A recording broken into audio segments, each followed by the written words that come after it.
Hello and welcome back, ladies and gentlemen. If you're joining us for the first time, welcome to DS's 53rd birthday celebration. This is episode 26. We've been here since the first of this month, and we've been celebrating the life of Dr. Sunday Adelaja, and more importantly, people who have been impacted positively by his message and by the tools that he has created and made available to the world. I'm Joshua AMATARE coming to you live from Kyiv, and it has been such a terrific time. Today we have an amazing guest coming in all the way from the United States. You don't want to miss this. Please share this link with everyone. We're going to be talking to somebody who is going to tell us of how she redoubled her efforts to help the destitute and the homeless after meeting Dr. Sunday Adelaja.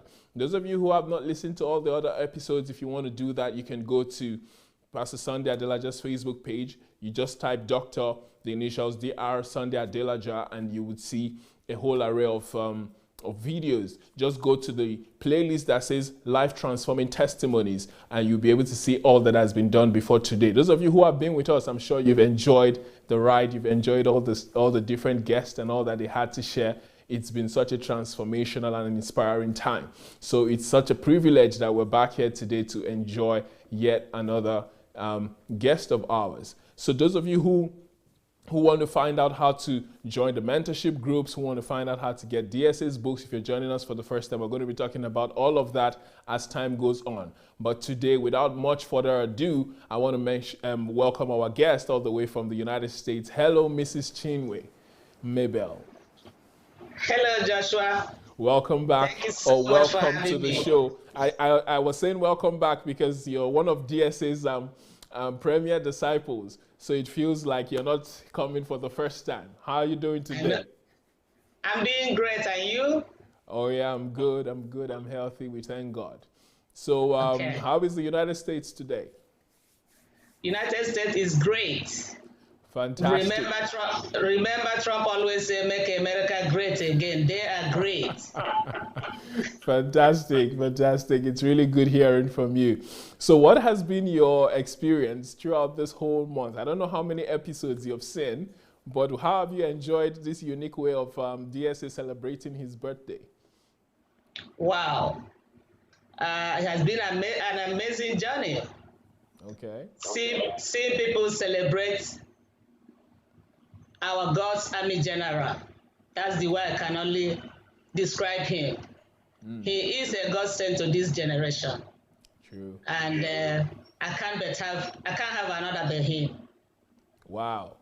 Those are very strong words coming from you, because you've been a Christian for quite a while. You'll be telling us about that, and I'm sure you've been through a lot of pastors and you've seen a lot of people in the church sphere. So for you to say that you're really coming from a place of experience and knowledge. Did you happen to watch yesterday's episode?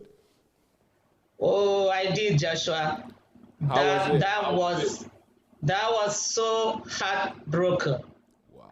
And I so much thank that lady for bringing that out, because so much things we take for granted and we tend to hide it, but those things we had are the bone of contention. I love her. I thank her so much for saying that. She liberated a lot of souls yesterday. It was so amazing. But don't forget, I cried my heart out throughout the episode. At a point, I was like, Mary, please stop. I can't hold it anymore. But it was so amazing she brought up that. That was so good. Sorry, just a minute. I can't hear you anymore. Hello? Can you hear me now? I can Hello, see Joshua. that your mouth is moving, but I can't hear you. The audio is lost. Is Please it give us from a few me? seconds to figure out what's happening over here. Okay, all right.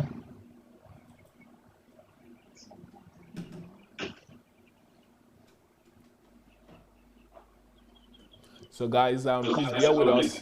We're trying to figure out what's going on with our audio. So if you can hear us, please, those of you who want to get Pastor Sunday's books, go to Amazon.com or go to DSSBooksPlanet.com if you're in West Africa, and you'll be able to get as many of his books as are available.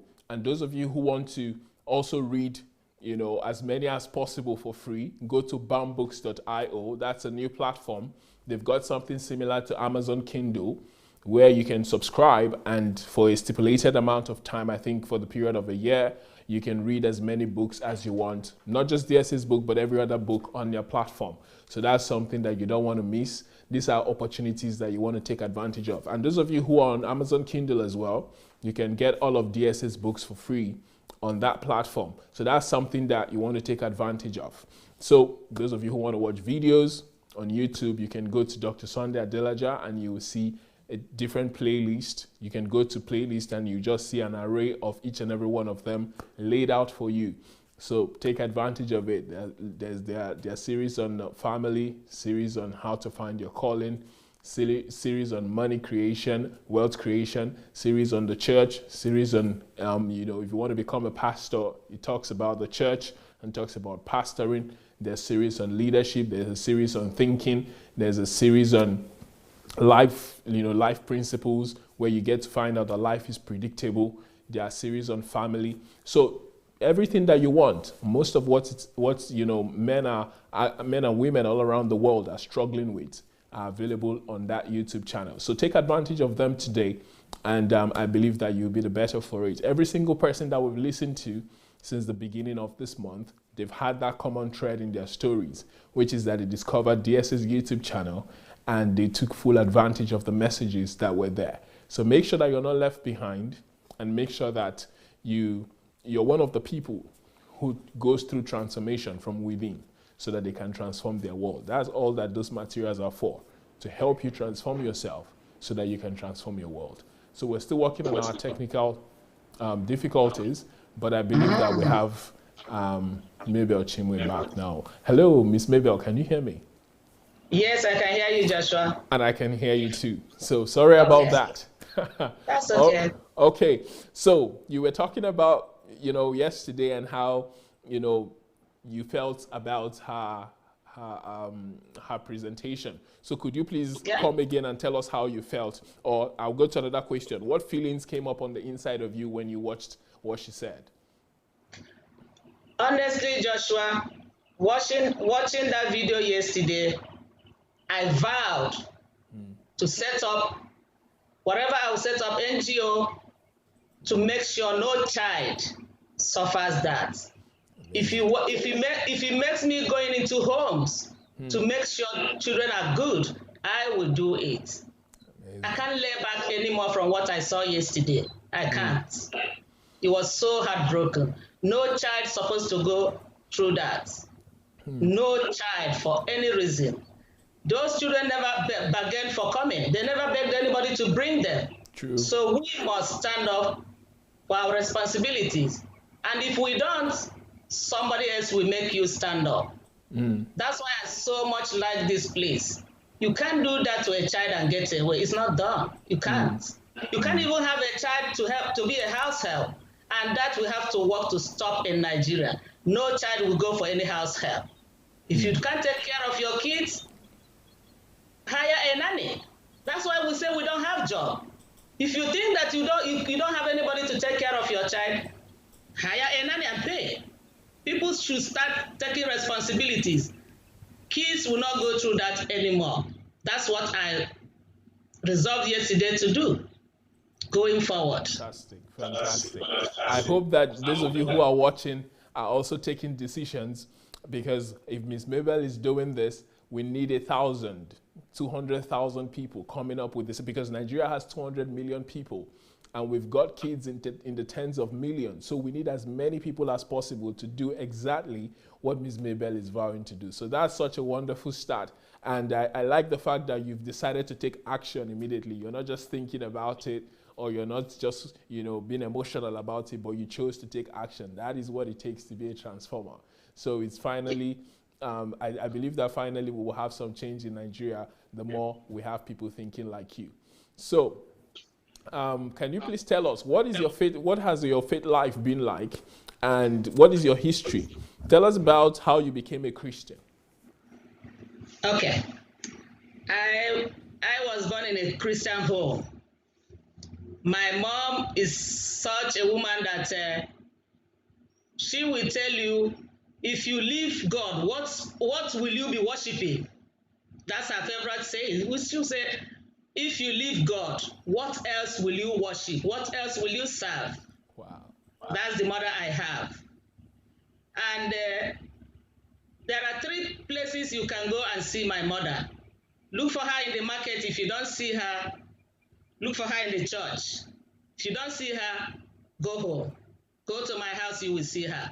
That's the 3 places. You can't miss her there. Wow. And she's such a soft-spoken woman. I wouldn't ask for any other. My mother is a peaceful woman. She will tell you, please don't be in malice with anybody, with any human being. But Wow. if you must, assuming you have like 10 enemies to you, you think there are 10 enemies, she will just say, please keep 1. If you must, she will say, please make peace with 9 and keep 1. But if you take her words, she wouldn't want you to have any enemy. She will want you to be in good terms with every human being. That's the kind of mother I have. Now Wow. comes to my dad. My dad is a great disciplinarian. He wouldn't go to church. He would be at home with this big long Bible with him. He will be reading his radio and this long gun beside him. Oh In yeah, Nigeria. that's my father for you. That's my father for you in Nigeria. And Anambra State, to be precise. And my father, you will not give him an excuse for not going to church. You must go to church. But he will not go. He will sit back. He goes to church only if there is a special occasion. That's only when you see my dad in the church. And he has this strong principle, like my mother: never eat outside, no matter how. There was this day, there was a celebration in my clan, in my kindred, and everybody was there. My father came back and said, please, is there any food in this house? I want food. And I said, but father, you are just coming from where they cooked. He looked at me and said, I said I need food. I did not ask you where am I coming from. I said, okay.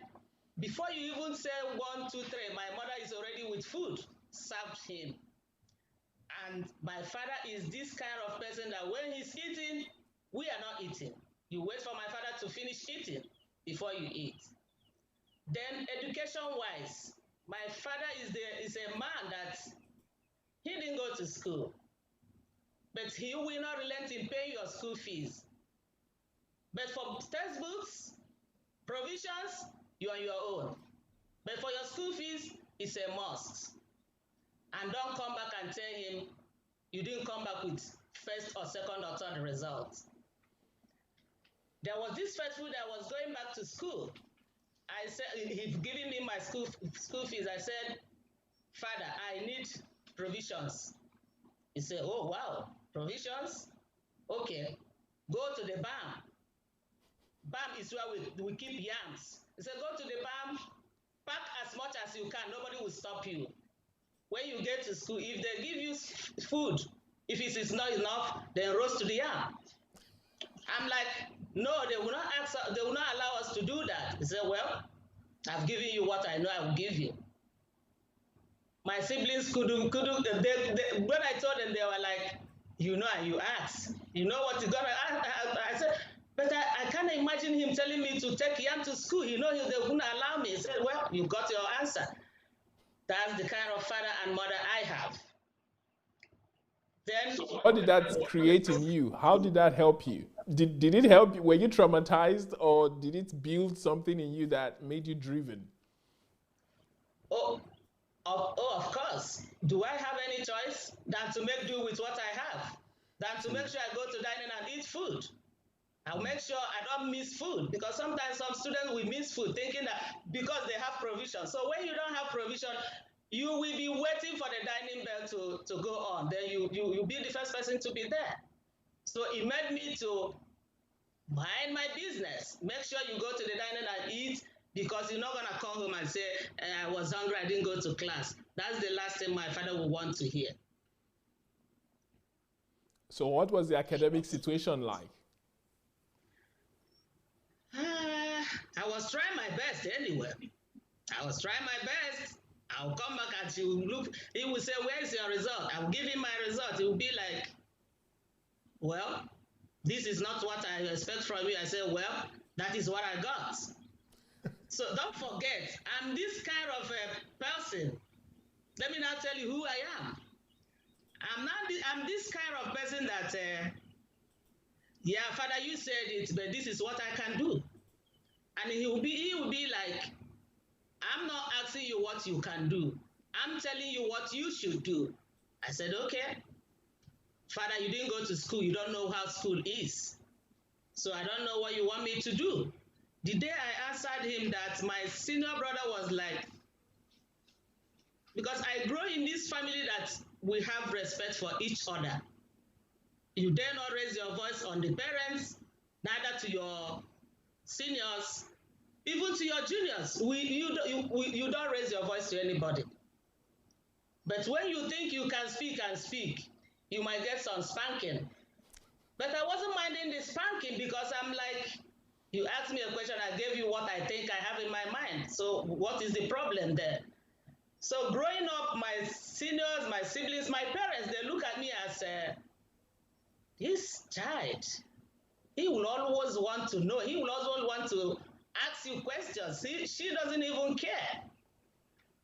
So there was this fateful day. We went to school. I went to school with my junior sister. So we were giving our lunch. During lunchtime, I didn't see her lunch. I asked her, where is your lunch? She said she's eating it. I said, they just rang the bell. So when did you eat it? She was looking at me. I'm like, I want to see your food. You must show me where your food is. Remember, we don't touch each other, but I will speak to you in a way that speaking to you is better that I beat you than speaking to you. So she now pointed to her classmate. I gave it to her. I said, how? Then I left her alone because I don't understand what is gave to me. I went to the girl straight. I said, do you have my sister's food? He said, she gave it to me. I said, she gave it to you. Okay. I took her own food, took my sister's food, gave to my sister. I said, eat food. My sister said, no. I said, eat food. She ate the two. Wow. Then the next day, yeah. And what the funniest of it is, my sister's offense then was because she's brilliant, and both of them were almost vying for the first position. That's just her offense, and I didn't know. Oh, and I did, because my mother will always tell you, look after your sister. So I was like a mother to her. That's why I was able to find out I didn't see her lunch. How smart she was. That is what I find out bullying means later in life. Because I didn't know what that was. All I know is that she don't want her to be first. And my father don't want you to be second. So she's in a dilemma. She didn't know what to do. And she's so brilliant that she can't be first. And this other lady was like, you can't be first. So I didn't know this thing was happening. I thought they were just friends. So, but the one that broke the camel's back, they came one day again, something happened. Because she kept giving her food. Because she was so afraid I didn't know. So the first food day I came again, same food issue, then I took her bag. Gave my sister her own food to eat because she said she couldn't eat the two. So I took her bag with her books, everything in the bag. I didn't even know what was in the bag. Then we went home, only for the mother to, then there's nothing like phone. They sent their people to our home. And my mother was like, what is going on here? Did you take anybody's bag? I said, yeah. She said, do you know that the child's school fees was there? I said, what school fees? I don't even know what is in the bag, but she was eating my sister's food. I brought the food here. If she's hungry, she will eat the remaining food. My mother was like, seriously? You took somebody's bag? I said, she took my sister's food. My mother was like, oh, this child, he will kill me. This child. I said, I'm not going to kill you, but tell her not to touch my sister anymore. My sister is not, I'm telling you of my younger sister. Let me tell you of my senior brother. Were you annoyed that she was touching your sister, or were you just annoyed at the injustice of the whole situation, or it was both? I was just annoyed at the injustice. So it wasn't just about your sister, it was about the fact that she was doing something wrong and you wanted to put a stop to it. Even if it's not my sister, if it's another person, I'm telling you who I am. Wait, you're going to hear a story. Okay, go ahead. So my senior brother, now I'm talking of senior, that's supposed to be fighting for me. If my senior, if he goes out to play ball with others and come back with a scratch, I will ask him, where did you go to play ball today? He will tell me, thinking that he's just telling me for telling said. I will say, okay. All of them will be in the house. I will get to the place he played ball.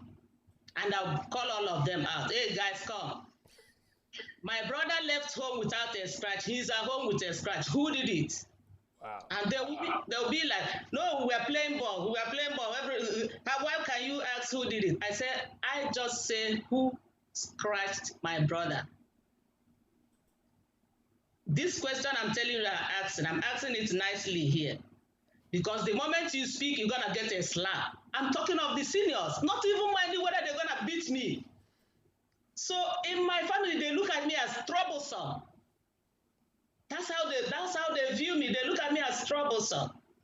There was a day my senior brother and the other one was having a problem. And I told the senior, you must get this done or else this will not happen. My senior brother was like, look at this small girl. What do you know? Then the second one said, do not ask what does she know, and do not say who is this small girl. She will get time for this trouble. You might not have time for this trouble. If it's other ones, they might not have trouble. But this one, please, can you just tell him how you will do it, even if you not do it? Only for my senior brother to come back and say, okay, I will do what he said. I said, it's not doing. I want you to do it now. You have to do it right now. So that's who I was growing up. Where did you get the boldness from? How did you become that bold? I don't even know. I don't know I forgot to tell you, my father has a second wife. Okay. I gave this woman hell. What did she do? Why did you come to my mother? You know my mother is here, why did you come? And my mother would be like, this child, I did not send you this. I said, mother, you don't need to send me. She has to go.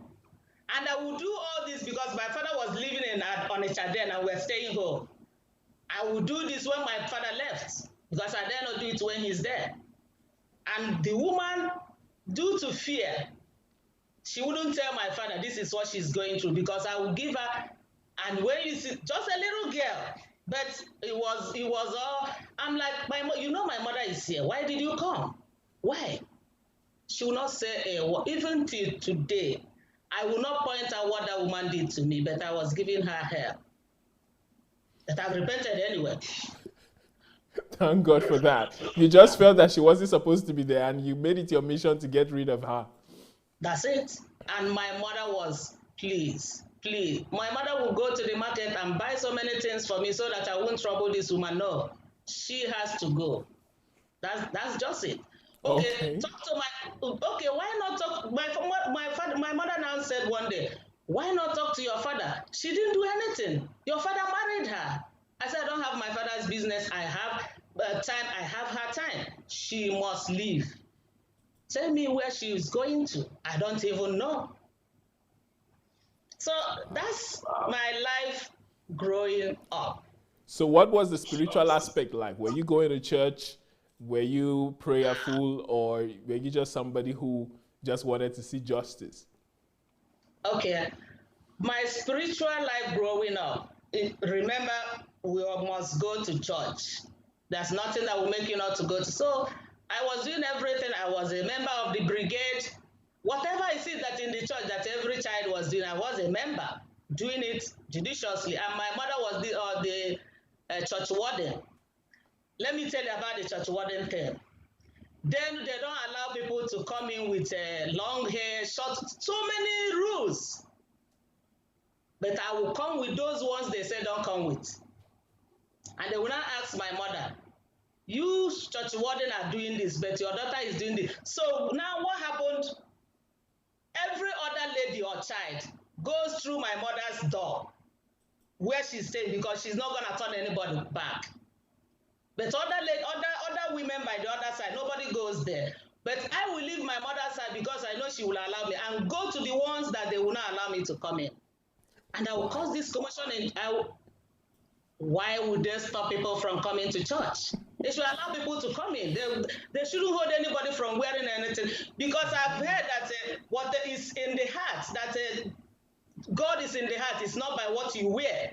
And I will hear them preach in the church that God is in the heart. God doesn't look at what you wear, who you are, but it's what is in your heart. Now you are by the side. And the priest is not saying don't bring anybody. This was like a church people man's rules. It wasn't that the priest was against it, because if the priest was against it, if I barge in as I normally barge in, he will stop whatever he's doing and say go out. But I will still go and take Holy Communion even at the barging inside of the church. Wow. So it wasn't. So I noticed. I think it's like these people just want to make this rule so that people will be afraid. And I wasn't trying to be afraid of anybody. My own is that I left my house to come to church, and you're gonna come here to tell me what to do. I didn't come here for you. I come here to see God. You are just by the door. I have to go inside. So it was all for me and for my siblings. It was this lady and her trouble, this girl and her everywhere trouble. But for me, I didn't see it as trouble. I see it as this shouldn't be.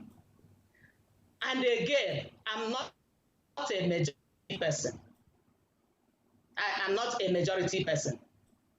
I will be in that majority. I will make sure I register my presence. You will know that I'm in that place as part of the majority. And I will rise to ESCO member so that you will not say you don't know me. Wow. But then if there is any minority, I'm aligned with that person. I didn't even know what all this was. So there was this, let me tell you about something that happened in our village meeting, then in Lagos. I was in executive meeting, and there was these two women that has issues with, they said one poured sand on the other, and that one reported to the meeting that she been sick since that thing happened. I said, okay. Then they refused to invite me during the executive meeting, because they know when I come to the executive meeting, we might be in one issue, the whole time will go. So they tend to dodge me being in the meeting. If they have any crucial thing, they don't call me. But when it's a normal executive meeting, they will let me know. So this very meeting, they didn't let me know what happened. Then I was at the general meeting. So the executive meeting has decided on what to do, and they came up with this verdict. So something happened. This woman was called. She did not come for that. Henceforth, she ceased to be a member of this meeting. Being an executive member, you know, it's like a concluded issue. Then I raised my hands up from the table. And it's like, how can an executive person be raising up when they are reading the verdict of what they concluded? And they were trying to side me. I was telling the chair lady, I said, I just want to speak. She said, what are you speaking about? I said, why don't you allow me so that you will hear?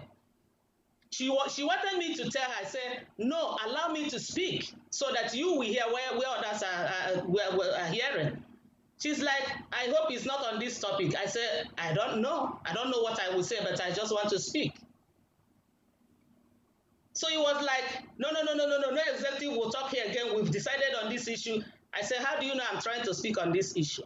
He said, but if it's another issue, you have to wait. Let's settle this. I said, okay, then I have to speak before you settle. He said, this case is closed. I said, I'm not saying it's not closed, but I want to speak. So he brought a big uproar in the meeting place. They now allowed me to speak. I said, I might have 1 or 2 or 3 or 4 questions. I just want answers. I don't want anybody to tackle me here. I just want answers. This woman in question, what gave her the audacity for this whole meeting to invite her to executive meeting and she didn't come? I just want to know what gave her that boldness. That's all I want to know. They said, yeah, it's to tell you who she is. That is to tell you how she takes everything. She doesn't care. She don't call us. I said, that is not what I'm asking. I want to hear from her. I want to hear from her. I just want her to tell us what gave her the audacity to sideline everybody and say she doesn't care. I just want to hear from her that she doesn't care. Then they sent for her. Meeting stopped. They sent for her. Then I didn't know whether the person they sent told her what was going on. This woman came crying, running to the meeting place crying. When she came in, I said, why are you crying? You were bold enough to tell the executives you don't care. So why are you crying? Please tell us. I just want to know, where is this boldness coming from that you refuse to answer the executive meeting? The woman just spoke 2 words. And what did she say? If any of the executives or any of this person in the general meeting, if anybody sent message across to her concerning this meeting that they are saying she didn't come, please let that person speak right now. I said, okay, that's it. I said, I told the chair lady, did you hear her? She said, I don't care. This verdict has been taken. I said, now you lie. Now you lie. It's not going to work. I said, I want who told her that this meeting was and she refused to come to stand up. That's what I want now. Nobody stood up, Joshua. Nobody spoke against her. And I said to the chairlady, I said, did you see that? She said, all I know is that this meeting is, this case is over. I said, okay, fine. I'm not going to argue with you. You are the chairlady. But this is what will happen. Wherever she is, that is where I'm going to be. Since you people say she ceased to be a member of this meeting from today, I volunteer to cease to be a member too. Where she is, that is where I'm going to be. You won't believe one of my sisters ran to me and said, what are you talking? After all, the other lady is from our side. This one is not from our side. I said, that is where you got it wrong. I don't care the color. I don't care the race. I don't care where it's coming from. I'm here for the truth. This woman said she didn't hear. And nobody could challenge her.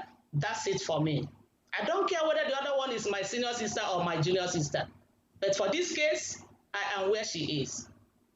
Lo and behold, we were still on our way going home when we got message that the men's side of the meeting said women should dissolve whatever decision they took until due process is followed. My phone nearly busted where people were calling me. Your action generated something. I said, whether it generated or not, I'm where the woman is. You guys are not going to see me on that meeting again until she comes. So, all this time, Joshua, I didn't know what I was doing. Because my pain is, if majority is on the right side, I will always want to know, why is this person this side? I will go to you. I will want to find out. But here is where the problem is. If I now find out that you are on the fence and you are in error, I will tell you, sweetheart, you are in error. I'm not with you in this. But let it be that you are not in error. the whole world might be against you, I will tell you, I am with you. I will tell you, wherever you go, I'm going to go with you. That is who I am. That's what I do. Wow. Incredible. I don't think there are many people who, at such a young age, had that level of boldness. And I'm not Igbo, but I've been around Igbo people. And what you did is not something that is common. They don't always go against what the other or the cabals say. You know, everybody just walks in lockstep. So it shows that you were really brave, and you're really somebody who loves truth and justice. So how exactly did you come across DSA? Did you want to find out more about truth, or was it just coincidence? It was a coincidence. I was just going on the Facebook, and here comes this man with an interviewer. And the interviewer said, because if I tell you what the discussion was, I didn't even know, but this is what caught my attention. The interviewer said, if you are called to be the president, will you accept? And this gentleman said, that will be a demotion. I'm like, okay, there is a story here I need to listen to. I said, in this Nigeria, that people kill each other to be the president, to be the executive member, to be at the helm of affairs, ordinary village meeting, they fight to be there. And somebody is here rejecting to be a president. No. I'm going to hear more of this. After that interview, you know, after every interview, they must say something that will direct you where to go.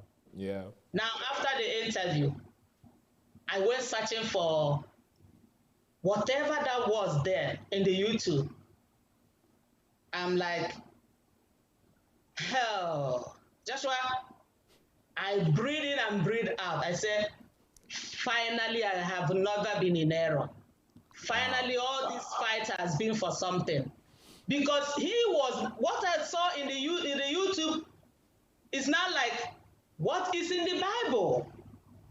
Because so many things that was in the Bible that nobody has answer. If you say, they will tell you it's spiritual. I say, okay, since it's spiritual, let us keep going by this spiritual. Joshua, there's something I didn't tell you. I will come back to DSA. Let me tell you my encounter religiously before DSA. Okay. Should I do that? Yeah, please do it. Okay. I was married in a white garment church. But listen closely, before I got married, I asked my husband, your family is a white garment church, and if that is the case, this journey is not going to work. Because we look at white garment church people as some people that have maybe one kind of problem and they're trying to solve. That's how we look at them then. So I said, since you are from a white garment church, it's not going to work. And he said, no, I don't go with them. I said, what do you mean by you don't go with them? He said, he is going to the Catholic, he doesn't go with them.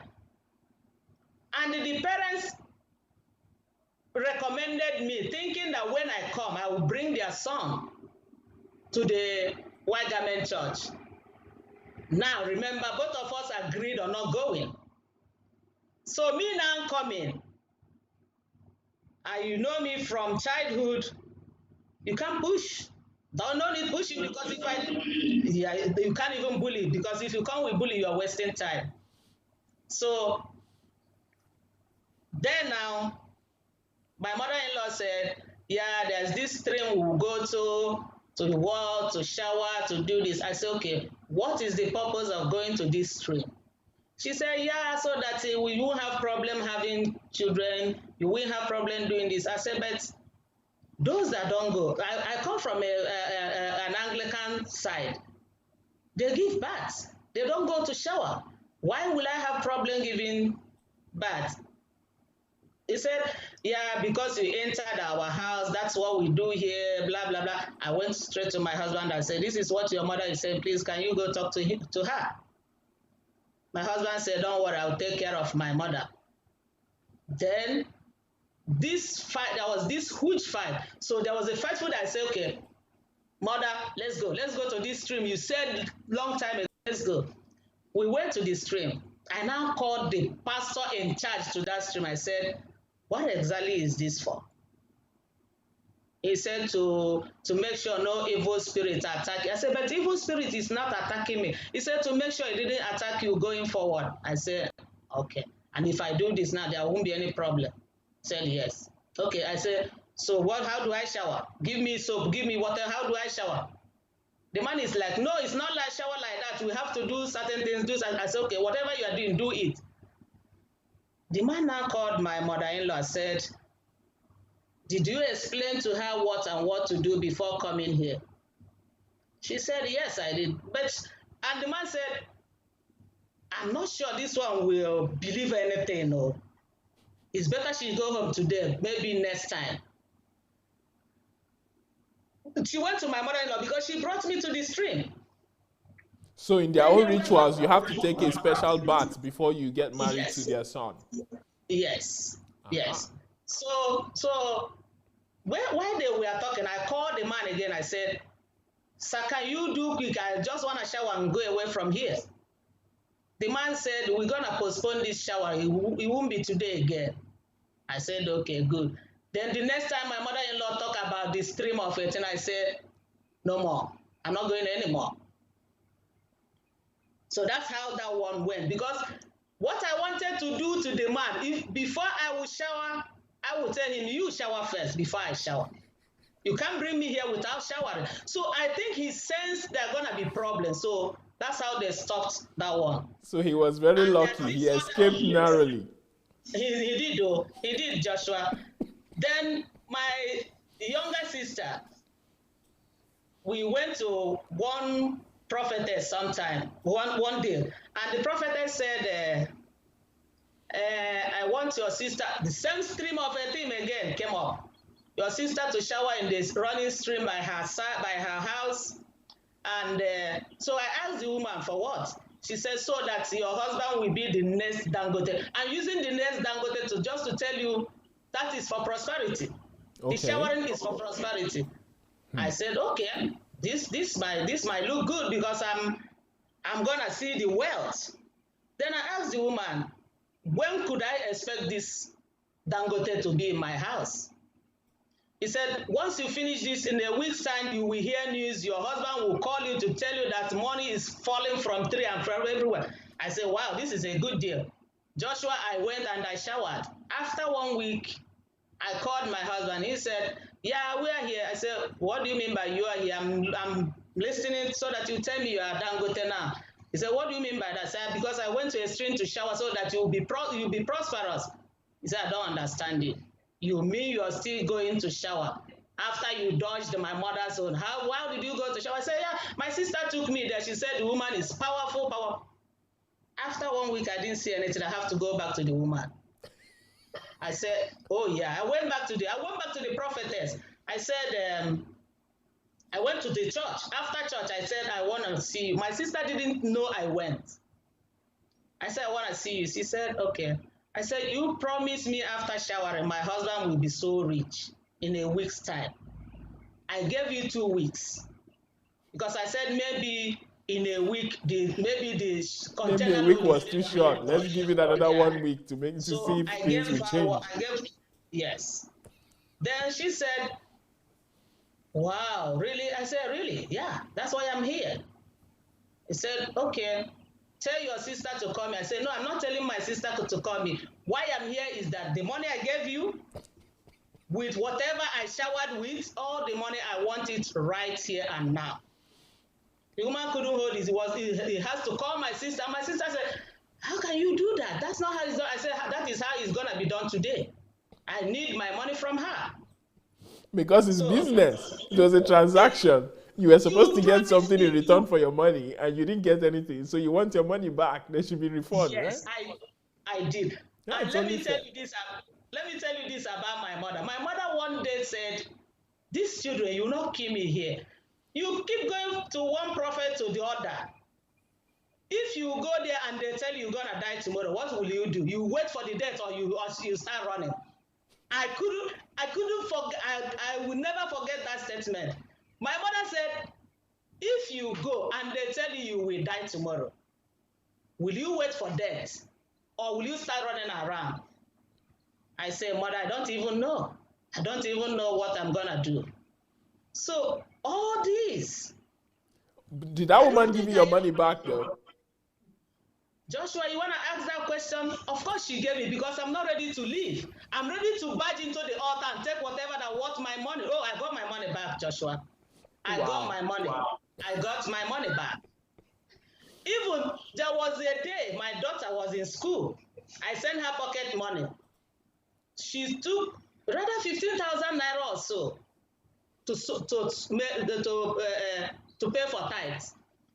And I'm the type that call my children always to make sure they still have money.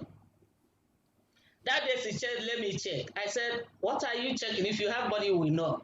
There's no need checking. It's like you don't have money anymore. I called her brother. I said, your sister is saying, let me check. Any day I asked her about money and she said, let me check. She's coming back to tell me nothing remains. So now she's saying, let me check. I don't know what she's checking. What happened? The brother asked her, Mom just gave us, all of us, pocket money. What happened? He said, so I use it for tithes. I told my daughter, I said, any day I come, make sure you know the pastor's name. That tithe money, I must get it. Joshua, I'm not kidding. I told her, I must get that tithe money, because you should pay tithe from what you make. You're not going to pay tithe from the money I gave you to eat food. How do you pay for tithe when you're not working? Tithe is 10% of what you have to of your labor.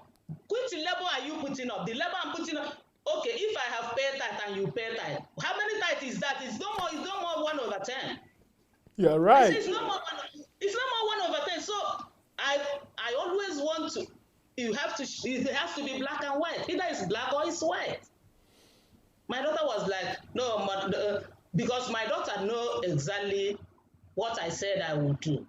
Because there was this day in her school. I wanted to change her from another school. They seized her results. They didn't want to give her. So because with her result, I can put her in another school. They said this is because my daughter, not just, I have to say it as it is. She was so brilliant. She was their head girl. They didn't want her to leave. I said, I don't want to know what she is to you guys. What she will be is my target. I just want to take her to another school. I told my daughter I'm coming. My daughter pleaded with me, Mommy, don't come, please. I will get the paper I will get the result for you. I said, okay, go, and I'll go and get the letter, get the result. She went and come back. I said, they didn't give me. I said, okay, no problem. Don't worry about that. I won't ask them again. Stay in the school. My daughter saw me at the school gate in the next morning. She fell down crying. My mother is here. The students are telling her, hey, your mother is here. What is it about? I said, I know my mother. My mother can't just come here for peace. She's coming here for something else. I didn't even mind why she was crying. I barged into the principal's office. I said, I am here to collect my daughter's results. The last time I checked, parents collect their daughter's results when they want. I want to change school for my daughter, and I've told you people, I've sent letters, I've done everything. It's just to get the results. The principal said, oh, okay. Yeah, she told me, okay, hold on. Joshua, the principal left through the back door. I waited at this. The principal left. Ran away. Yes. He took my sister to come and plead with me, please leave your daughter in this school, please. You can see the principal is running. I said, but I just want my daughter's. Is that trouble again? He said, please leave her. But why didn't he have the result? What happened? Why didn't he have the result? What happened? Because I told her I'm gonna change her from that school.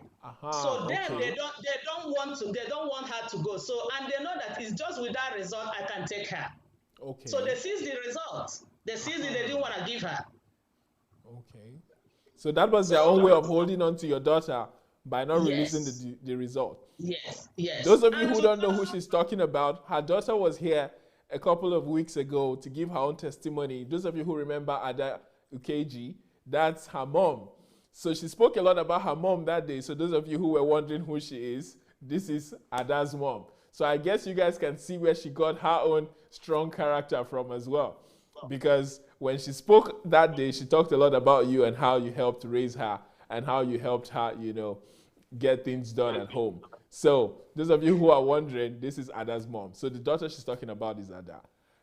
Please go ahead. Did you get the money back from the pastor, the tithe? No, the tithe then I was in United States there. It would take me going back home. And it takes Ada to show me the pastor. Okay. Which you know she wouldn't show me. The brothers already started begging me, Mom, please forget. Leave this money. I say any day I come back home, that money I must get, no matter who that pastor is. But it now remains her telling me the pastor, because I can't go on rampage looking for pastors. True. I have to go to the particular one she sold the tithes to. So that's how. So Ada and God saved that pastor from refunding that money. She saved her. Oh yeah, she did. Even when you won't believe it, even when I came to United States, my younger sister, her daughter, did the same thing. Hers was $1,000. I said, no, you must show me the pastor. This money I must collect. She was crying, begging her mom to tell me not to come. Because if they have allowed me to go, Joshua, that money I must collect. This is a daughter the mother is sending money to. And she gave you $1,000 for tithes. Are you crazy? Excuse my language, Joshua. No, I understand. It's fine. How could you? How could you? $1,000 from a child here, the mother is paying the school fees for? Joshua, I pleaded with my sister, please let me go collect the money. She said, please, leave her. It's the way God is leading her. If this is where God is leading her, leave her. I said, God is not leading this. This is not God's leading. She said, please. My sister has to beg and beg and beg and say, please, don't go. So that means you were not in the Pentecostal sphere of all this seed sowing and, you know, offerings and stuff like that, 10 offerings, 5 offerings, and things of that nature. Joshua, there was this day, it was Edahosa. Edahosa was the pastor that came for this, you know, when they normally organize all this night vigil, night this, then Edahosa came with this. Which of the Dahosas? The Benson Dahosa himself? The Dahosa himself. He came to Ikeja. Yeah, then I was in Lagos. He came to Ikeja. Dahosa, what is that? Patrick Yawuzi also? Is he Hawuzi or? Is he Patrick? Which one is that? Benson. He was so powerful, from what we call powerful. Yeah. He's a Benin guy. So he came Benson to Ikeja. Dahosa, yeah. Bishop. He came to Ikeja with this entourage. When I saw the army he came with, that alone put me off. Why? I said, if God is protecting this guy and us, why this army? Why this trailer load of army? That means something is not right here. I said, okay, it's a Chris crowd, now you have to go where crowd is. I think this crowd mentality of a thing, because I just went because everybody is going, I went. I wasn't going for anything, I just went. Now come the man of God. What did the Dahosa say? If you want 1,000,000 naira, you gotta sow a seed of 10,000 naira. I looked at this man, I said, I even want 10 million naira, but I'm not gonna sow a dime. I'm not gonna sow a dime. Why will I sow 10,000 to get 1,000,000? Do you even ask me whether if I have 1,000,000, whether if I have 10,000? And if God is this miraculous God, why will I give him for him to give me? I said something is not right there. And I left immediately. That was the last I attended any Pentecostal whatever. Amazing. That's how I ended, because it never resonated to me to give to get. It never worked for me. The moment I come to your church, the two things I was afraid in any of the Pentecostal church I go to. You see this, they're laying of hands on the head, because they will tell you again, don't allow anybody lay his hand on your head. How do I know if you are not a part of that anybody? So each time I bring my head for anybody to lay hand, I'm so afraid. I'm not convinced that your hand is not part of that anybody. Because how do I know who is that anybody? Once had it been they say laying of hand, has it been they didn't put that clause, don't allow anybody, I will submit my head. But now I'm this afraid that I might be submitting this head and submit it to a wrong hand. What will I tell myself? So each time they say bring your head, I'm so afraid. I'll pull back. And because I pull back, they will be like, I will be telling myself, they might think now I have something I'm dodging from these people. Why? That's why I don't want to bring my head. But I can't bring it did not go down with me bringing my head for you to lay hand. Because tomorrow another one might come and say, somebody laid hand on you. That was how all this trouble started. What will I now? So it's better I go, let my head be handless. Nobody should lay the hand on that head. Because I didn't want to make unnecessary mistake. Because there was so much do this and don't do this, do that and don't do that. You understand? And this is what, apart from this lane of hand, you see offering and tithe of a thing, I don't do it as much. I don't. For me, because I'm like, yeah, after now it will be offering. And before you know it, they go straight to offering. I'll still be struggling to understand what they preach. The next thing is offering. And when they start this music of a thing, you will dance and dance and dance and dance and dance. Oh my God. At the end of the day, I will ask myself, what did I gain here? Because I see, I get nothing and nothing is changing. Nothing is changing spiritually, financially. The way I come is the way I'm going. Stretches to another 1 year is still the same thing. Stretches to another 2 years is still. I ask myself, what is the sense of doing all this? Because even when I went to White Garment Church, they were doing this falling down. Everybody fell down. I did not fall down. I was asking myself, should I fake this? But if I fake this and break my head, what will I tell? Joshua, it never added up for me. It never added up for me. Wow. Okay, now married in a Catholic church, going to Catholic again, I will hear, don't do any graven image from the Bible. I will go there and I will ask myself, is this thing's graven image or is it what?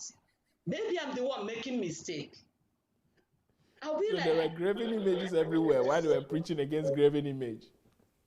Of course, you see send this and that, send this, send that, all of them hang on the wall. And Joshua, you are asking me any graven image.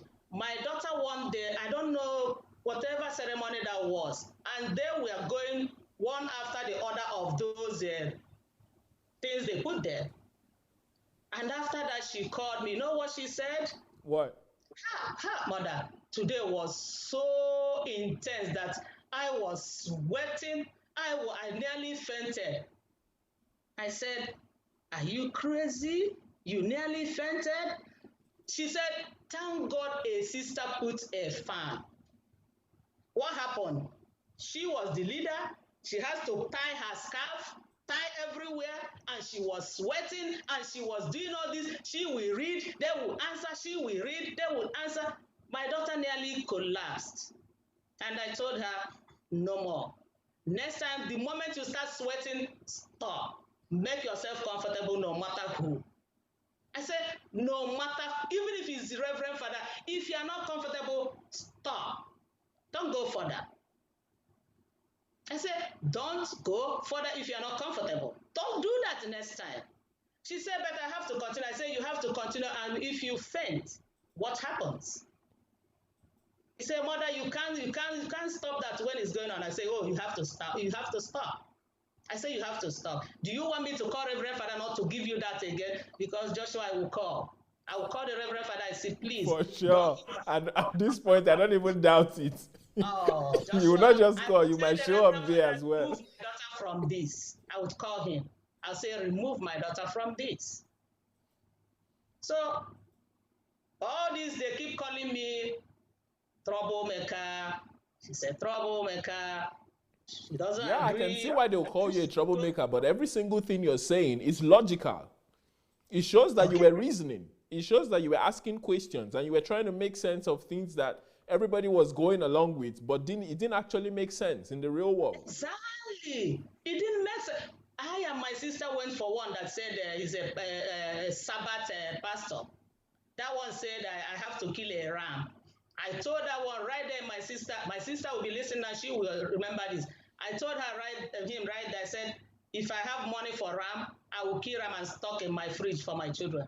I don't have any money for ram for you. I don't, what ram for what? He said, for this, I said, even I will enter and tell my sister, let anybody see it, let them not see anything from me. I don't want anybody. My sister will shut. And as he's saying, I will tell, sir, please do not see anything from me. I don't want you to see anything from me. So it was that bad. So the one I have as an Anglican, it was enough for me. I can manage those ones, but all this abracadabra here and there, I couldn't make it. Then they will not tell you, yeah, it's your faith. I say, how much faith can I have to get to this point of having financial prosperity here and there? How much faith? Is this faith not enough yet? How high can I climb to get this money that everybody, money, you get money. While you're getting money, everybody, and this rushing of wherever there's crowd, people will rush. Wherever there's crowd, that thing is still in me today. Joshua, let me explain to you what happened in this United States. During this COVID, people were packing, all this bulk buying that was happening. I had toilet roll in my house, enough. And I went to store. This gentleman saw me coming out from my car. He said, run. The tissue will soon go. Because it's like the madness about tissue, I didn't know what it was all about. The tissue will soon go off. Go, it's still there. Joshua, did you know I ran when I have enough in the house? I ran to there was mass hysteria during that period. Yes. I ran to the store and packed the remaining one. And I looked at me, seeing 3 or 4 women standing around. I have to share it to them. Just ask me, why did I run to go get it?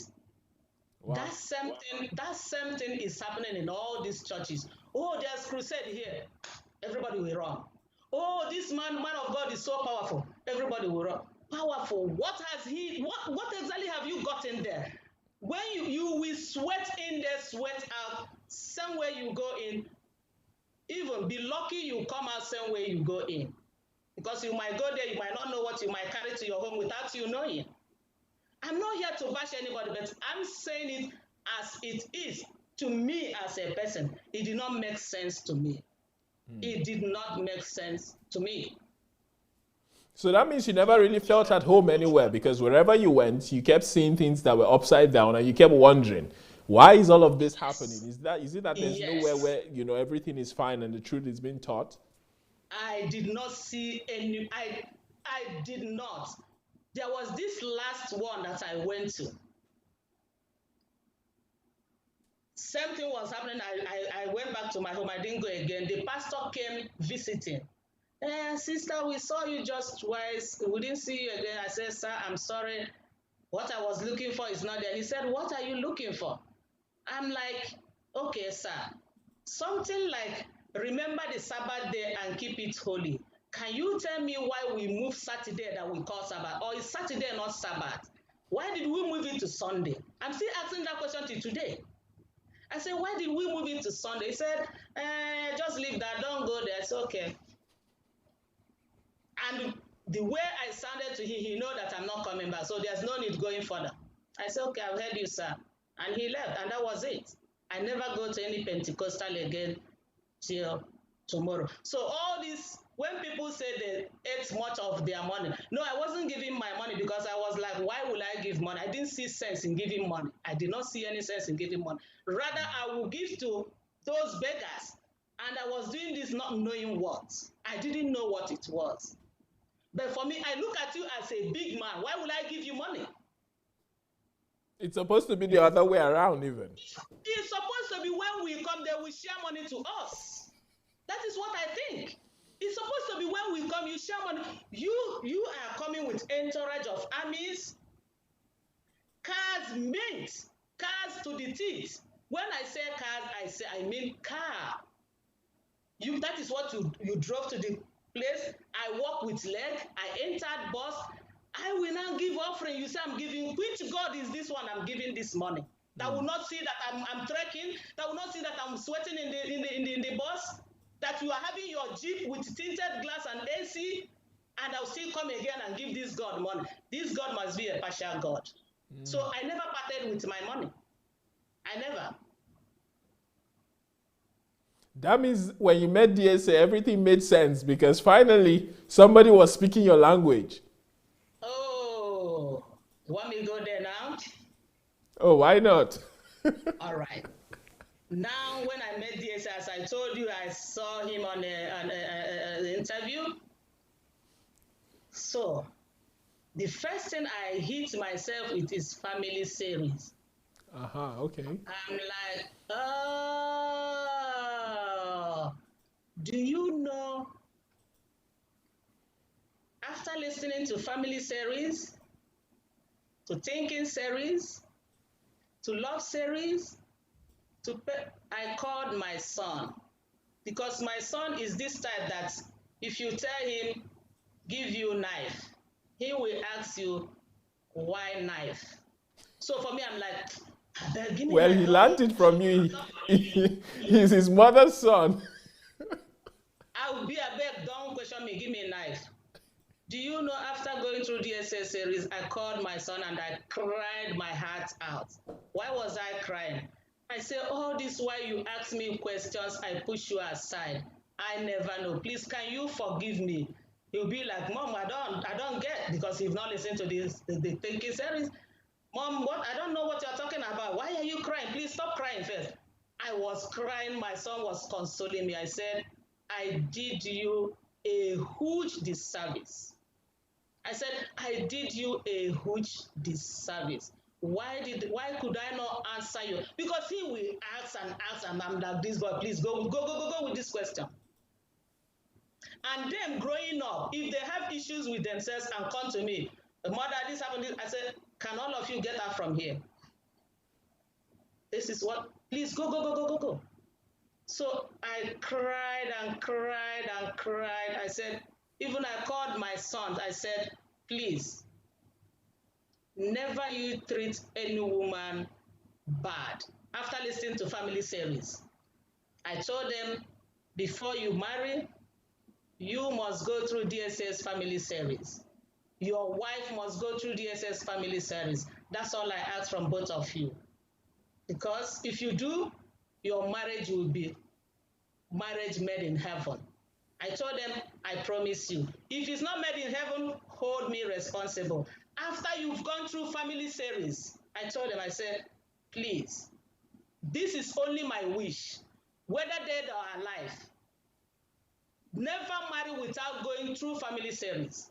Never marry that girl without her going through family series and explaining to you that she understands what it is.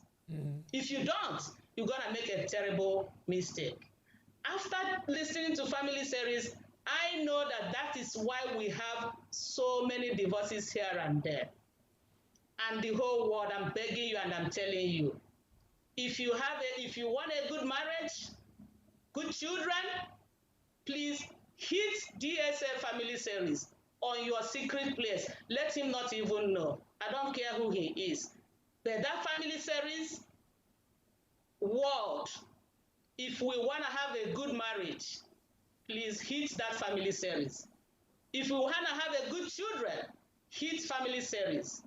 If we will have this world good, hit family series. It will tell you how your wife is wired. It will tell you how your daughter is wired. It will tell you about all these prostitutes you see on the road. You will even know that they are victims. They are not there because they want to go there, but because they lack father figure. Father is not a man or a father being in the house, but a father that is in the daughter's life. That daughter will not go astray, because that man is the first love that daughter is seeing. And the moment that daughter aligns with that her father, nobody, no man will trick her. But minus you hitting family series to know how to treat your daughter as a father. Sometimes I argue with people on Facebook. I tell them, if you have a prostitute as a daughter, you need to look for that girl wherever she is and plead with her because you pushed her. You did not, your position was lacking in her life. No woman wants to be a prostitute. Oh, Joshua, family series was too much for me. Wow. It will tell you, you as a wife, you will know what to do. It will tell you, you as a husband, you will know what to do. I'm like, oh, finally there is something making sense. There is something making sense. Then when I go to prayer series, I'm like, prayer series? Then I noticed that prayer wasn't even what I think. And I'm even finding it trouble. If you say, let us pray, I'll be listening to you. You might finish praying, I will not say amen. When I understand what prayer is. What did he say prayer is? Prayer is a place of seeing God. You don't just sha. All this one we do, we say we are praying in church. Word, hit prayer series and see what prayer is. You will know that we're just making noise. You have your mother at home. You leave your mother sleeping at home. You are in the street calling mother. You know your mother is sleeping in. What stops you from going to your mother? Mommy, I need this. She will wake up and give it to you. So all this our we leave God out of it and we are just making noise. I'm not here to trash anything, but I'm just here. Please go to prayer series, listen on your own and tell me what you understand. Is it when he talk of attack, spiritual attack? Oh my God. Paganism? Oh Jesus Christ. Joshua? Whew. That is one of the ways that they've brainwashed almost the entire Christian population in Nigeria. Joshua, say what you said again. I said the whole deliverance thing and the spiritual attack, I said they've used it to brainwash almost the entire Christian population in Nigeria. Joshua, like my dear brother Edaboski, that will take somebody and throw that person on the chair. Jesus is Lord. This is what attack. See, when you have a calling, maybe God called you as a nurse or as a doctor. Being a nurse, God wants you to bring his glory to where you are. Now, you did not succeed in being a nurse. You succeeded in getting married early, and you are happy. Ooh, I'm married, I have kids, sweethearts. That is spiritual attack. The devil has attacked you because he robbed you of your calling. He robbed. I'm not saying to get married and to have children is not good. Of course it's good, but that's not your calling. Your calling is for you to be a nurse and bring God's glory to that sphere of life, and you did not do it. Devil has attacked you. This, they don't tell us in church. This, they don't even know. You might get married. That might be a spiritual attack because that marriage will remove you away from who God wants you to be. At the end of the day, what matters in this life is the essence of life. And what is essence of life? To serve God and humanity. Life is not about self. Life is never about self. It's about serving God and humanity. Joshua, I can say this anywhere in any mountain, courtesy DSS series. Courtesy paganism. Go and watch the paganism series and you hear for yourself.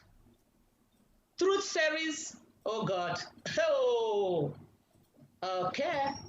What you call truth, when we speak of truth, you think truth is just, because sometime I was arguing with somebody, he said, Why is it that God calls people in different ways? God might call you to do this. God might call you to do this. You just preach the way you understand it, the way the Holy Ghost explained it to you. At the end of the day, truth remains absolute. Let me use this example. God called you to be a preacher, right? And what did he say? Principles of the kingdom. What is that principle of the kingdom? God himself laid down rules and regulations about money. Money is not meant to be spent. Money is meant to be invested. Money has to be put into work.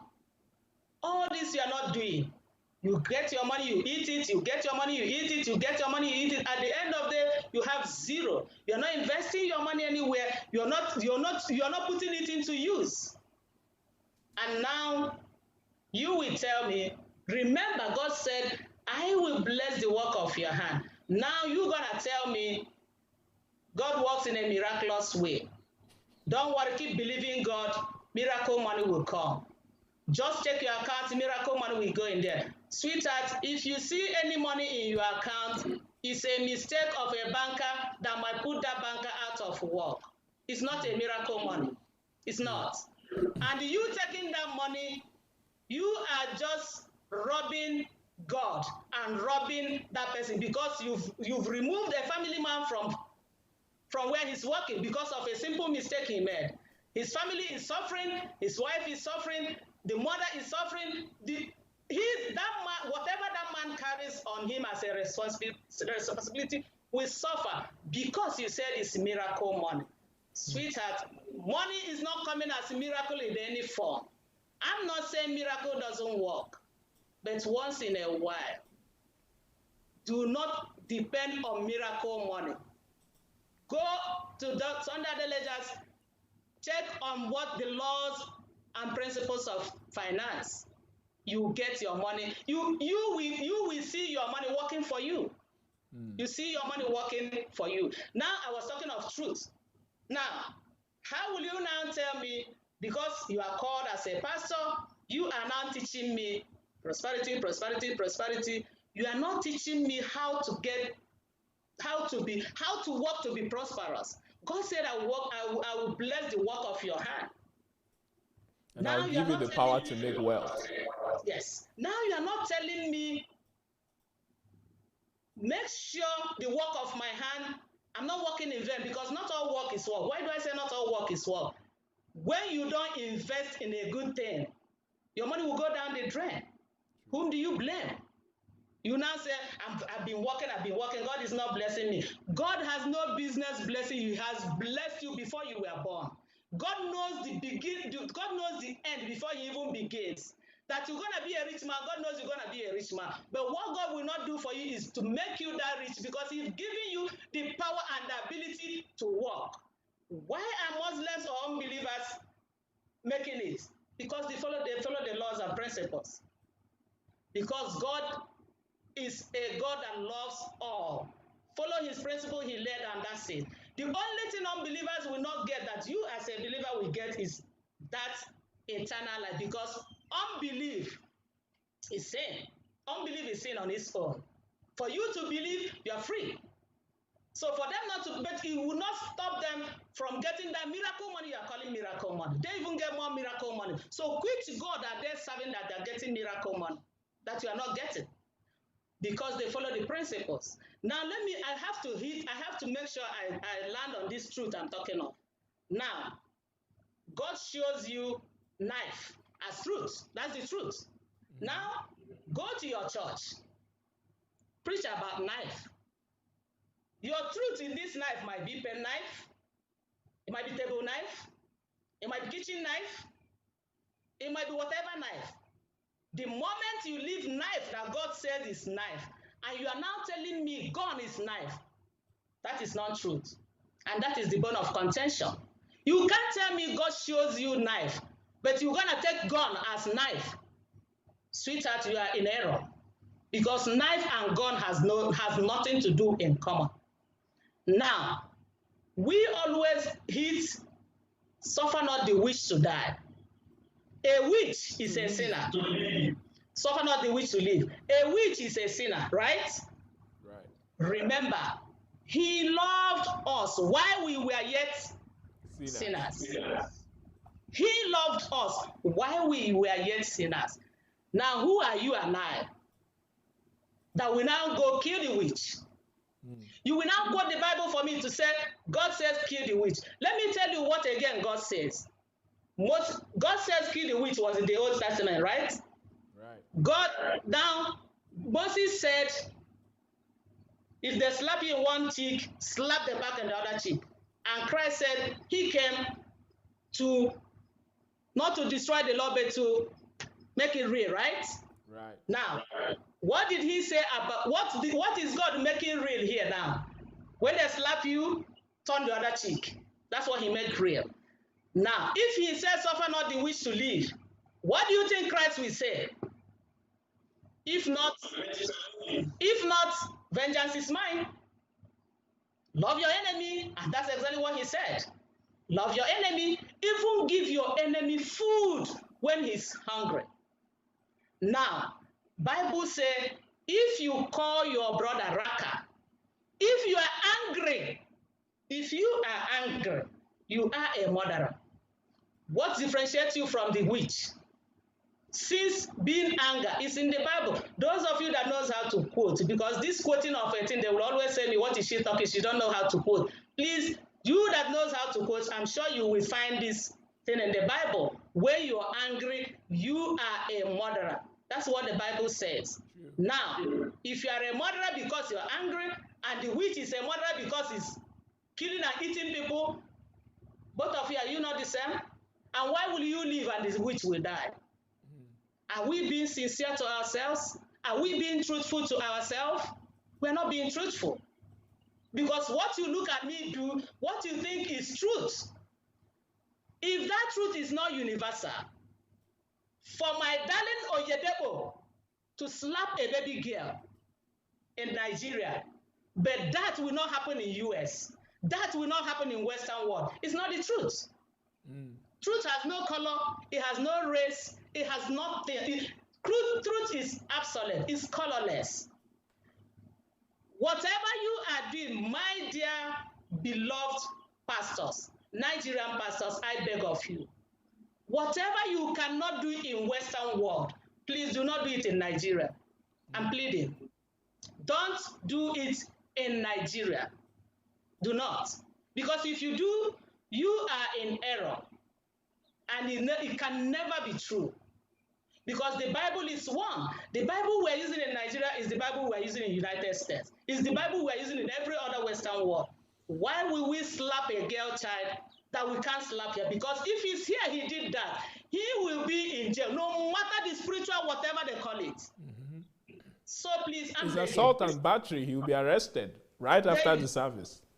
My dear brother Ida Boski, stop slapping people on the chair because you will not do it here in the Western world. Since you will not do it here in the Western world, please, sweetheart, stop. No matter. I don't understand this Ndaboski craze. I keep seeing his videos on the internet, and people keep cheering for him, and people keep celebrating him, and then I see him using people as WWE props and throwing them around, flinging them around, and I said, how are Nigerians okay with this? Oh, sure, they are. They are. And that church is the only church I heard that has more men than women. I don't care how many he has. I don't care what, but what I'm telling all of them, whatever you cannot do in Western world, consider it evil in Nigeria. Please stop doing it. So that's the truth series. Now I'm coming to thinking series. Finally, I know that I wasn't thinking wrong. If it has to be right, it has to be right. If it's black, it has to be black. If it's white, it has to be white. I'm not saying I'm a saint because some people will say, is he not saying that he knows more lies? That is not what I'm saying. After all, Abraham, with all the faith he has, he lied. That's not what I'm saying. I'm not painting myself better here. And let this resonate with every human being. Be you pastor, be you member, we are all fallible. We are all fallible. None of us.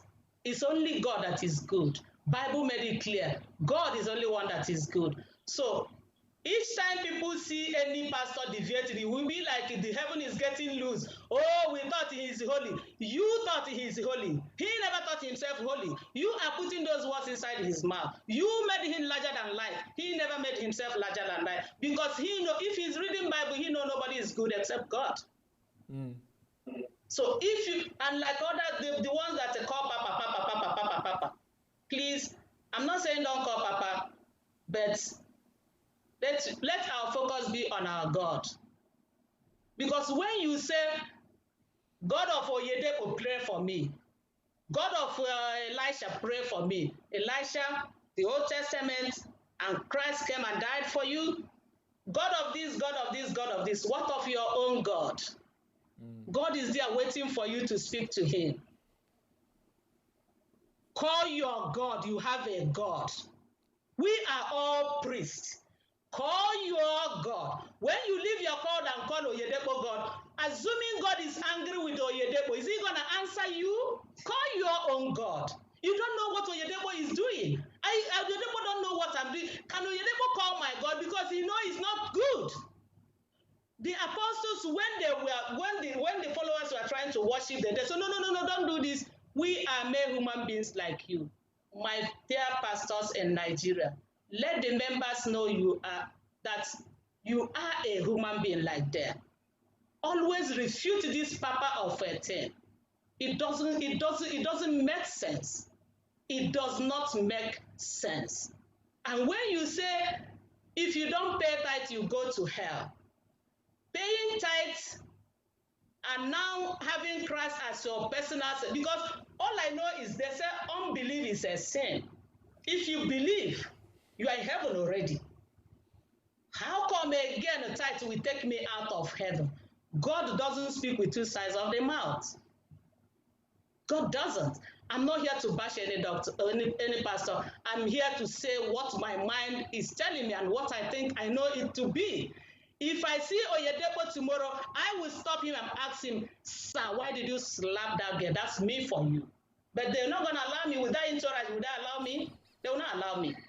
They will keep you away from him. Okay, but I will try. The day I see him, I will try.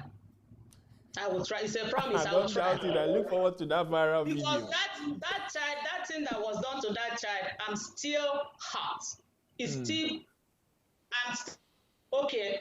Look at the boy they said is a witch in Akwa Ibom, and look at what that lady from the Western world came and make out of that boy. True. You see, we are in so much error.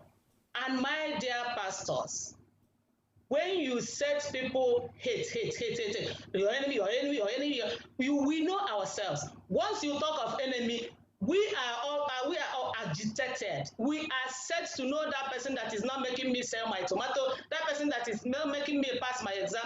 Sweetheart, nobody is holding you from passing exam. Read your book. True. Read it 1 million times, you will pass. Go sell your tomato, buy the best one, the customers will fall head on you. No witch is attacking you. Which even attack us by leaving our responsibilities, because lawyers, pastors, lawyers, engineers, doctors are inside the churches doing absolutely zero, listening to a man when they should be pastors in their own sphere, because we are royal priesthood, all of us.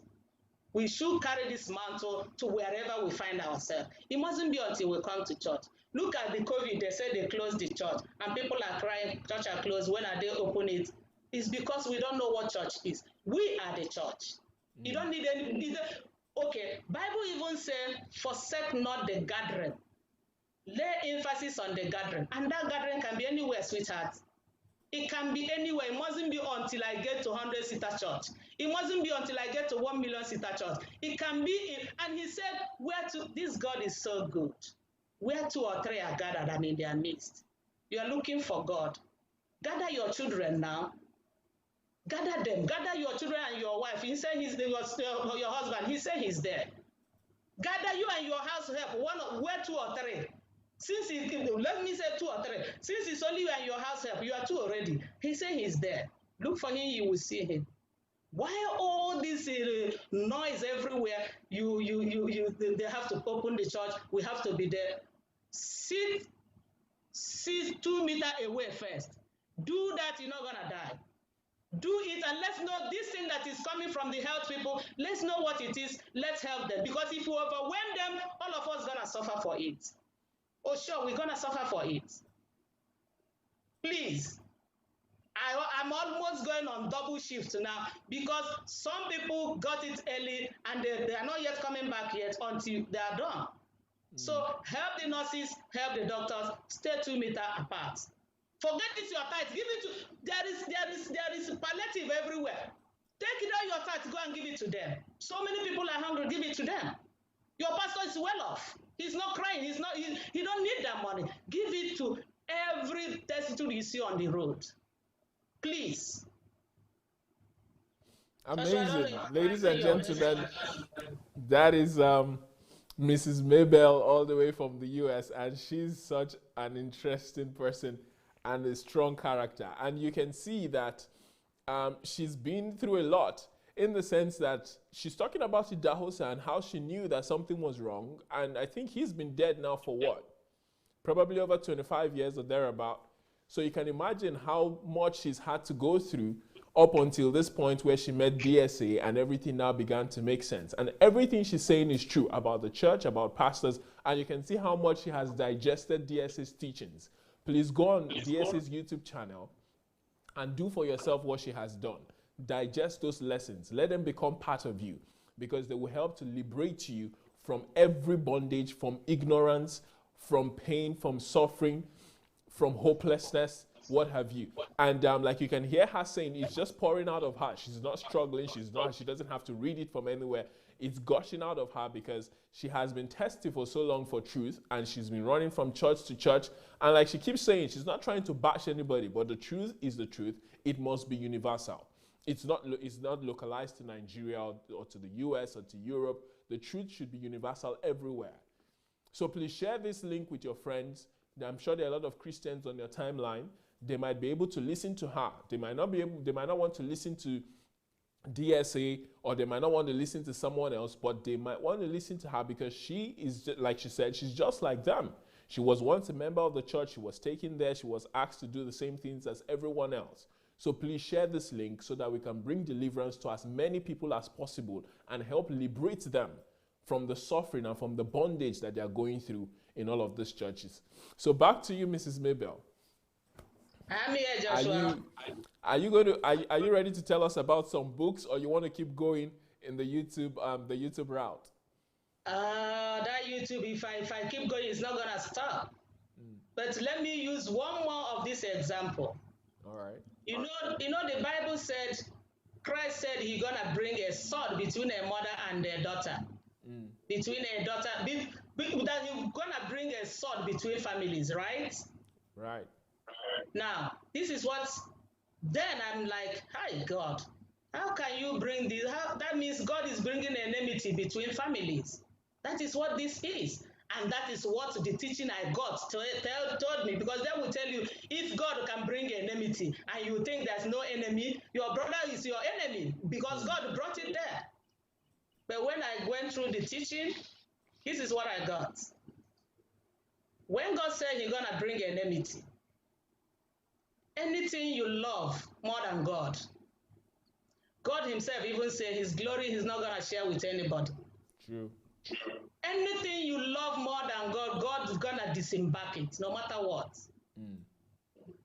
Sometimes we have prominent people in our families, and they die mysteriously. World, let me tell you what happened to them. Because we love them too much. Because we bless them as if they are God. Because we look at them as, without this person, things not gonna work out. And God is watching. And He warned us that He's not gonna share His glory with anybody. Anything you love so much more than God, you are setting that person for destruction. Because you are setting that person between that person and God. That's what you're doing. Mothers, fathers, don't love your children more than God. If you do, God gonna take that child from you. Trust this statement. Do not dare God. He's not wicked. He told us he's not gonna share his glory with anybody. Love your child, but let the love of God for your child be more than the one you have for your family. Because if you do, you set them out for destruction, and God is not gonna take permission from you. So when we have these prominent people in our family and we put all our trust in them, that is why they go, because God has seen that the love has shifted. He said he's a jealous God. He did not mix words. Now, all this we read in the Bible, but I never understood it until I hit DSA. Until I hit him, that's when it makes sense to me. That's when I start letting go of whatever so much love I have for my children, because I don't want to set them for destruction. Now, I have two prominent people from my mother's side.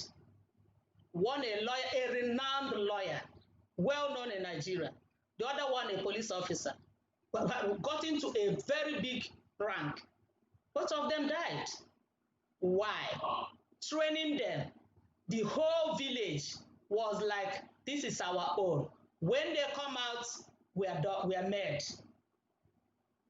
And you see, when they shifted that love from God to them unknowingly, God took them. It didn't waste time. It happened in my own family. My senior brother was like, without this, we're not gonna live. And God took him. I have a sister. Say that again. I said they became like the gods and the Alpha and Omega of the village and of the family. That's right. And both of them died mysteriously. My own sister, we were looking at the husband as now our life is made. And that's however he died, God can still stop it. But he did not stop it. Now it made sense to me. So for that, world, don't love your husband more than God unless you want him to die. Don't love your wife more than God unless you want her to die. Don't love your children more than God unless you want her to die, want them to die. And don't love yourself more than God unless you want to die. Those of you that know how to quote Bible, you know better than myself. Go and read it in your book, in the Bible. God said he's not going to share his glory. So when they teach you, God first brought the enmity, that is not what it is. This is what it is. And it makes sense to me. So Joshua, if you want me to go on with this series, we're not going to go here today. So let me go to the books, if you may. It's amazing. We're enjoying the revelations that you found, because these things are true. Whatever you love more than God, you lose. It's something that every other person who wants to be honest with themselves will tell you happened to them, because once you take the place of God, God is not going to share his glory with anyone. So we're enjoying hearing everything you're saying. But like you said, if we keep going, we might spend 5 hours. So now that you've spoken about the thinking series, the family series, which other one? The love series. The prayer series. The prayer series. Ladies and gentlemen, please go and enjoy this series for yourself and check out what she's saying. Like you can see, she's someone that is grounded in truth and she loves truth. So everything she's saying, you can go confirm for yourself and you'll find it on YouTube. But I want to pivot now to books to see what that experience was like for her. And you can see that after she met DSA, everything changed because everything clicked into place. She saw that her thinking was right.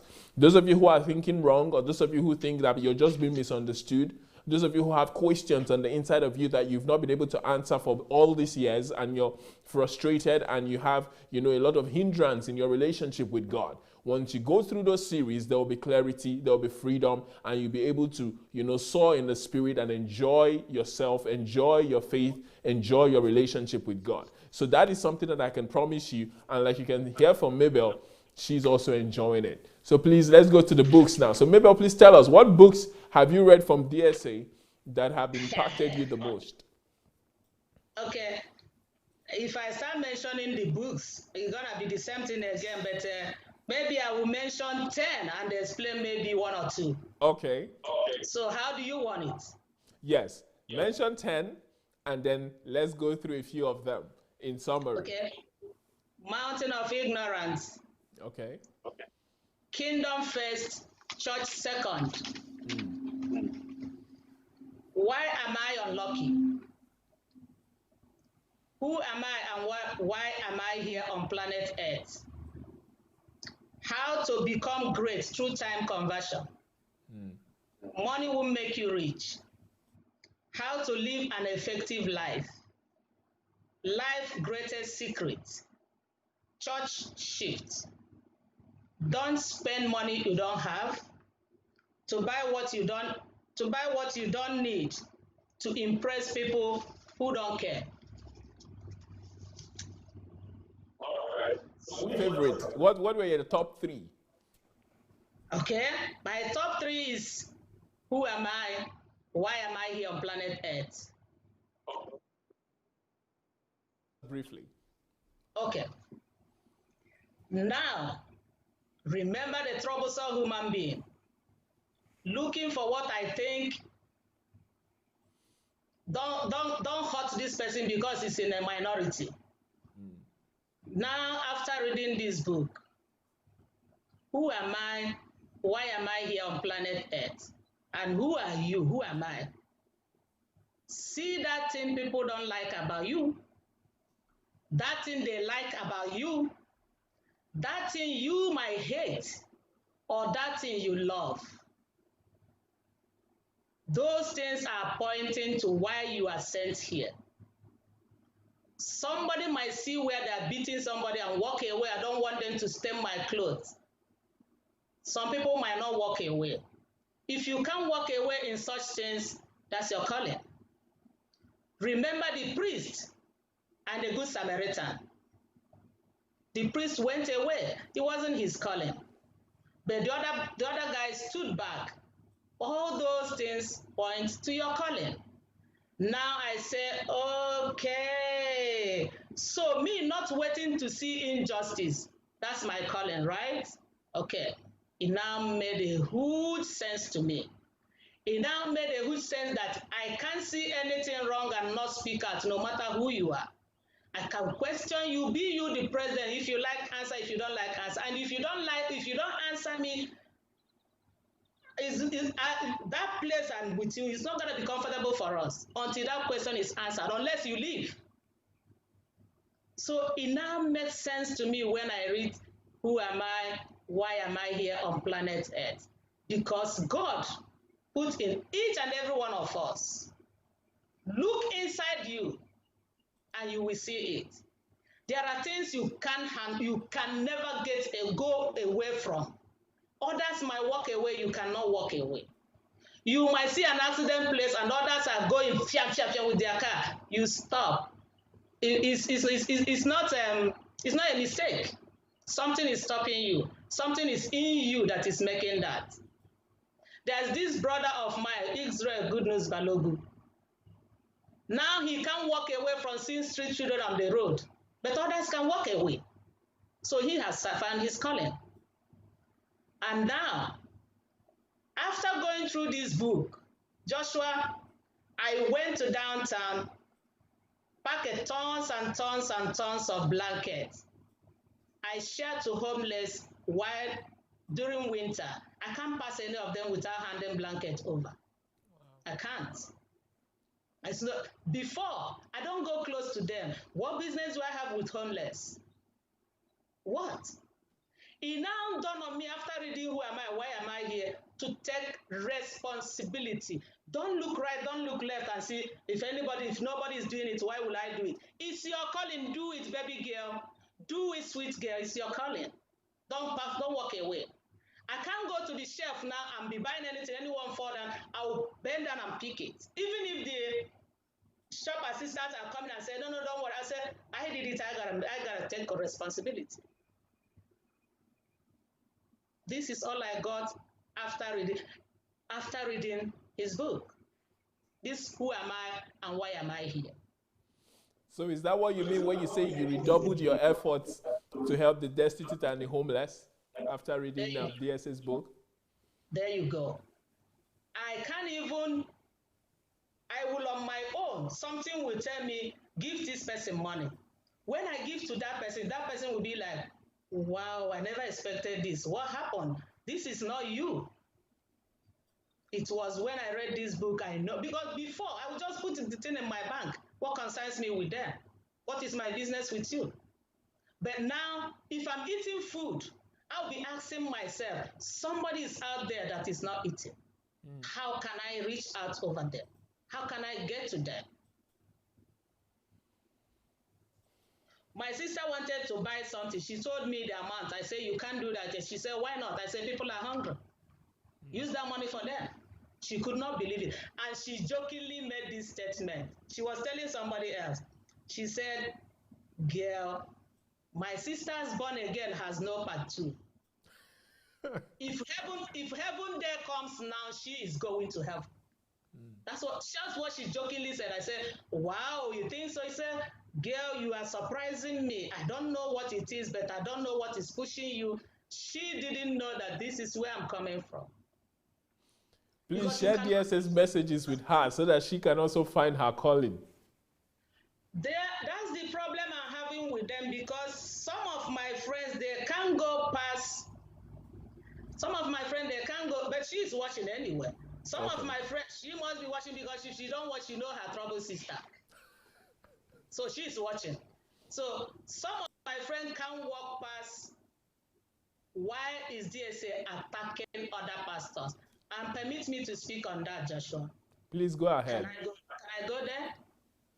Please, family, friends and well-wishers, world. DSA is not attacking pastors. This is what he's doing. Because you will tell me, but what is he doing? This is what he's doing. For Oyedepo to slap a girl child, DSA is against it, as I am against it.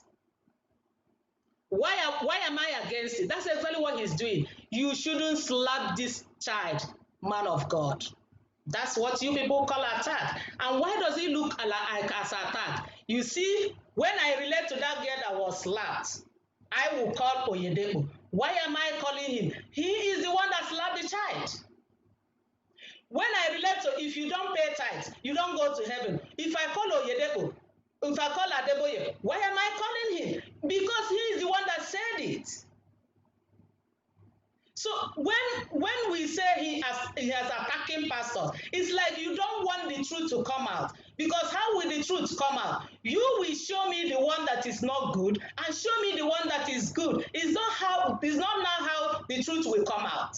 That is how the truth will come. Like I called Indaboski. Indaboski did nothing to me, but he's slamming people on the chair. How will I just say a pastor is slamming people on the chair without showing the slamming, without calling Indaboski? It cannot work.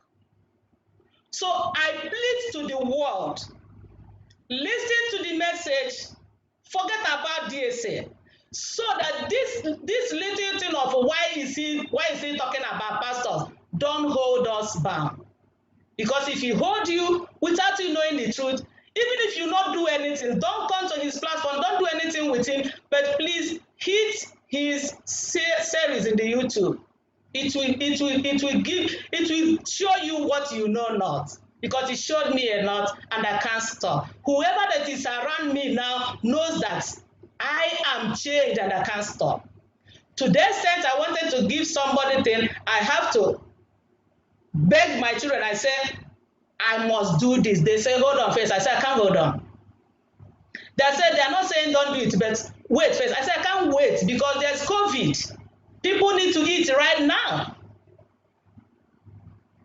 You see what I'm saying? So, please, people, go take the material, help yourself. Worry less about, why will we even worry about the people he's calling? We are so concerned about man's reputation. When the gospel is being trampled, are we being fair to God? We're not being fair to God. Why will we do that to God? Why? Okay, listen to the series. If you don't understand it, walk past it. But I'm telling you now, family series will give your girl child, your boy child, a good married life. If you wish, go listen, then tell them. If you don't worry, you're gonna get that divorce, go in and go out. I'm not cursing anybody, but I'm telling you how as it's gonna be. Because we have so much divorces here and there, and nobody is asking why. Because a wife doesn't know it's a wife, a husband doesn't know it's a husband, he doesn't even know how to be. The wife doesn't even know how to be, and everything is going haywire because we lack the knowledge. If we have the knowledge, we will make it fine. Go get the knowledge. So Joshua, I'm waiting on you. All right. So, ladies and gentlemen, you heard it from Ms. MABEL.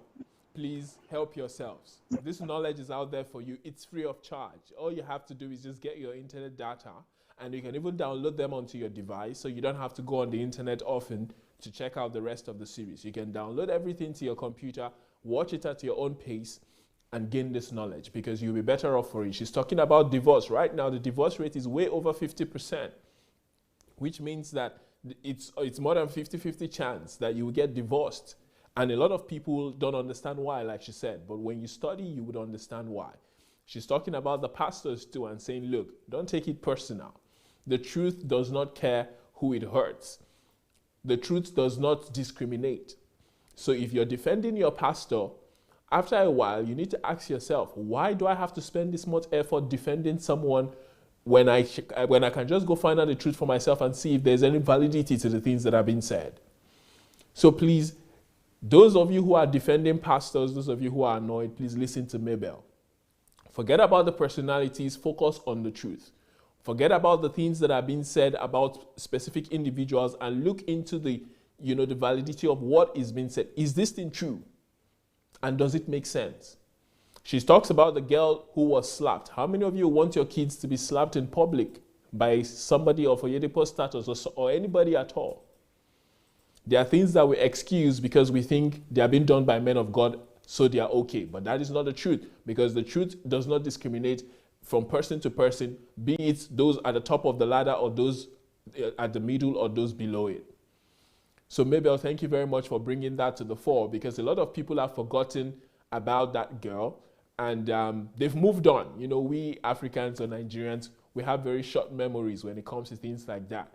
But thank you for bringing it back to our memories and to our consciousness for people to realize that whatever cannot be done in the West should not be done in Nigeria. And I hope pastors are listening, and I hope their members are sharing these things so that people will realize that this abuse that is going on in the church needs to stop. And people are beginning to speak up. We need more, we need more MABELs. She cannot be the only one saying this.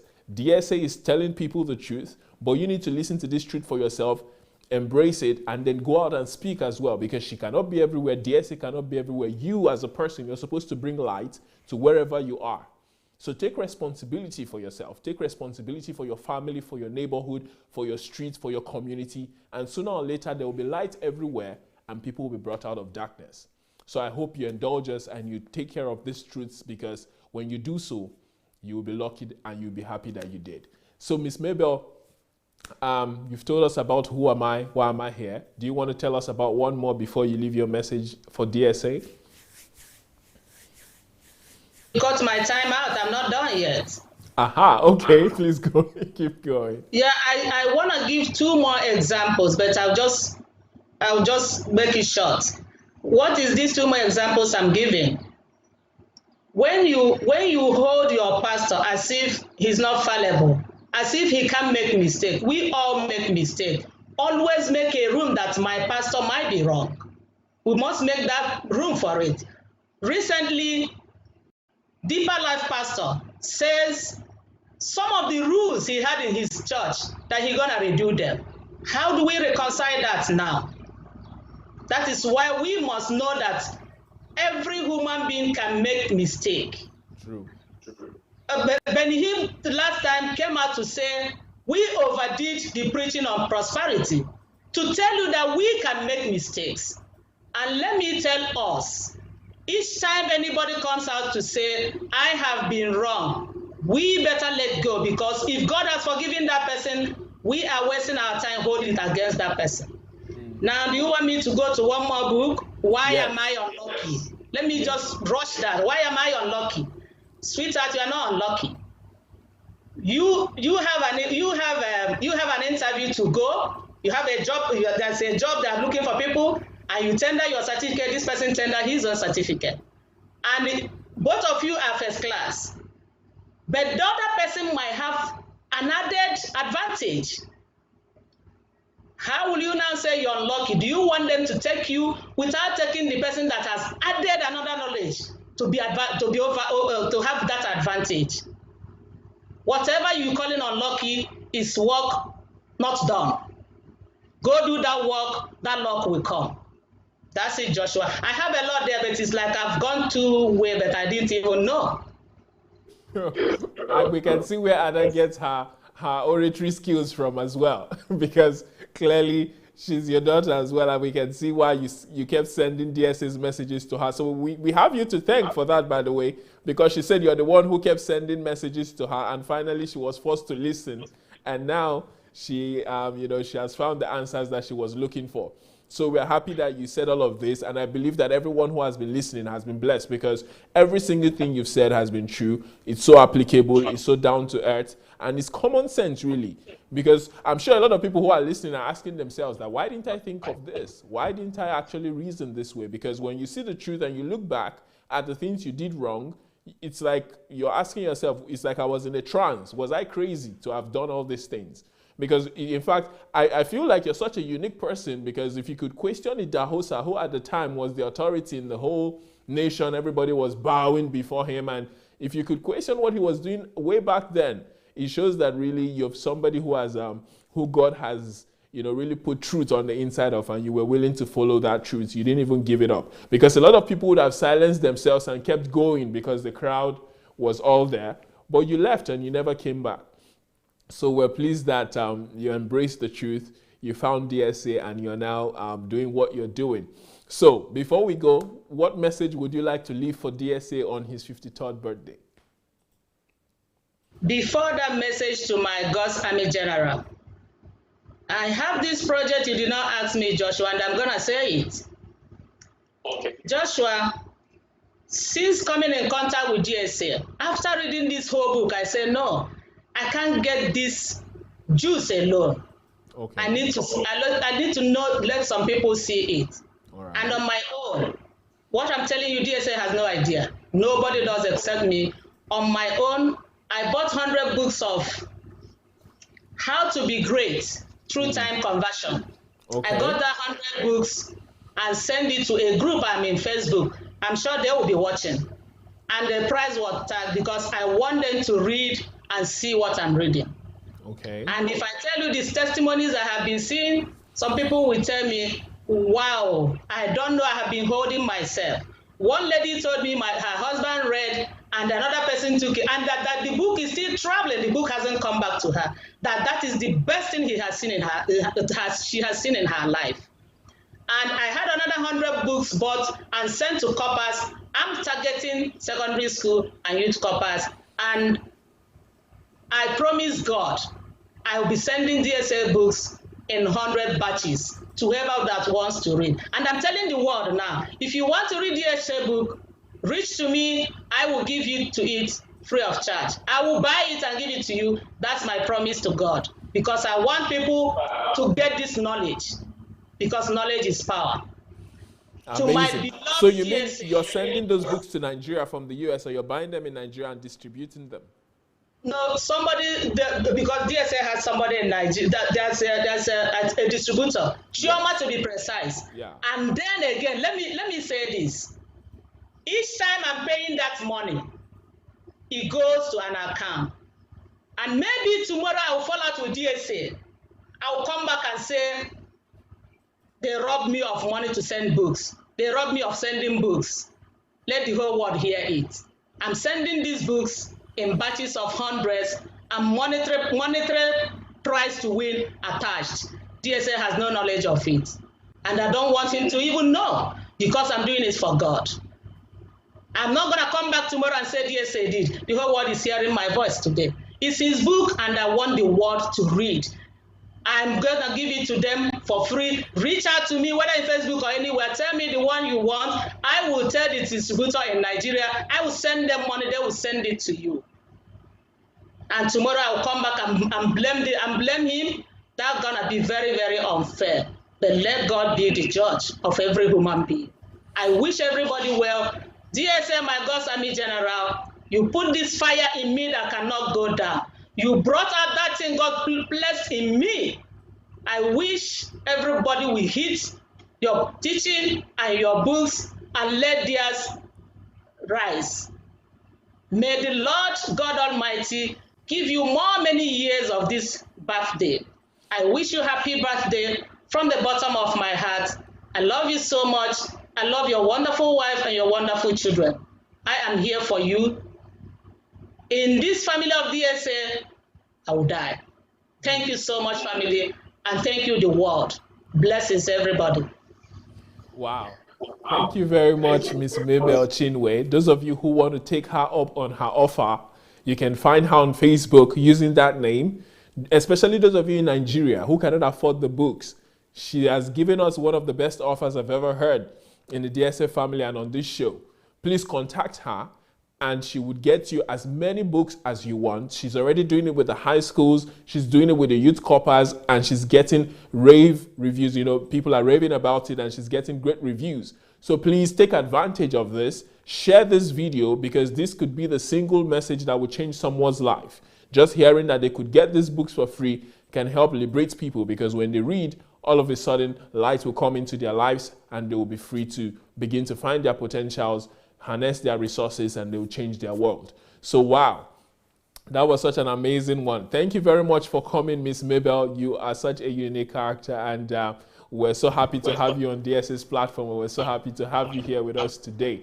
I believe that anyone who listened and those who will listen in the future would be in awe of the things that you've said, and everything you've said we love and we're appreciative of you coming around. So thank you very much. Our greetings to Ada. Since you and Ada are the ones that have come on the show, tell the boys that we're hoping to have them sometime in the future. We don't know why they're letting you guys lead.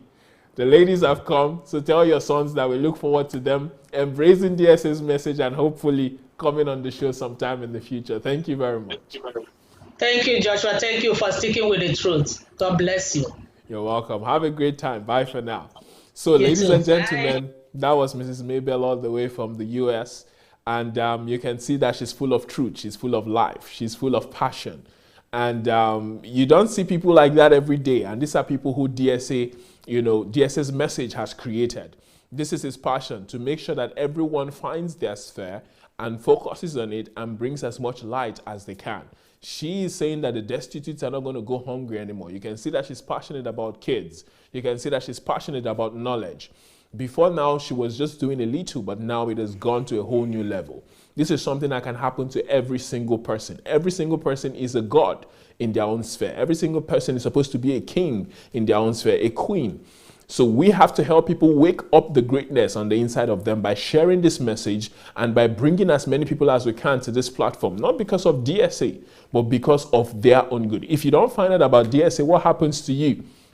This morning I was reading what Paul said in Philippians, and he was saying, look, if I live, I still gain. If I die, I still gain. He said, but I have to be alive because of you guys. DSA at this point can leave this world, and for the next 100, 200, 300 years, he will never be forgotten. So we have to take advantage of what he's given to us, because everything he has done is for our benefit. We should take advantage of it. And like she has admonished us, please put your personal prejudices aside. Put the hurt you're feeling for your pastor or for your reverend or for your GO aside, and just try to embrace truth because it is for your own good. A guest a few days ago said something interesting. She said, God is not going to ask you what your GO said. God is not going to ask you if you defended your pastor. He's going to ask you if you fulfilled your purpose. And that is what life is about. So please take advantage of the resources that you have. Like she said, in Nigeria, you can get DSA's books on dsasbooksplanet.com, and you get the books of DSA, every single one of them on that platform. You can also go to a new platform called bambooks.io. When you register, you will get all of DSA's books for free over a period of time. I think it's a monthly subscription or a yearly subscription. You'll be able to get everything you want on bambooks.io. Just look at it below your screen and you'll see the address. Go there, subscribe, and read, at your own pace. Just, drink it in. It's as much, knowledge as you can, and you'll be the better for it. And DSA has a new book that is out. The latest book from DSA is out. Please put it up on the screen. It's about writing books. And DSA is explaining to us why he writes books. He said, why I write books and why you should write yours.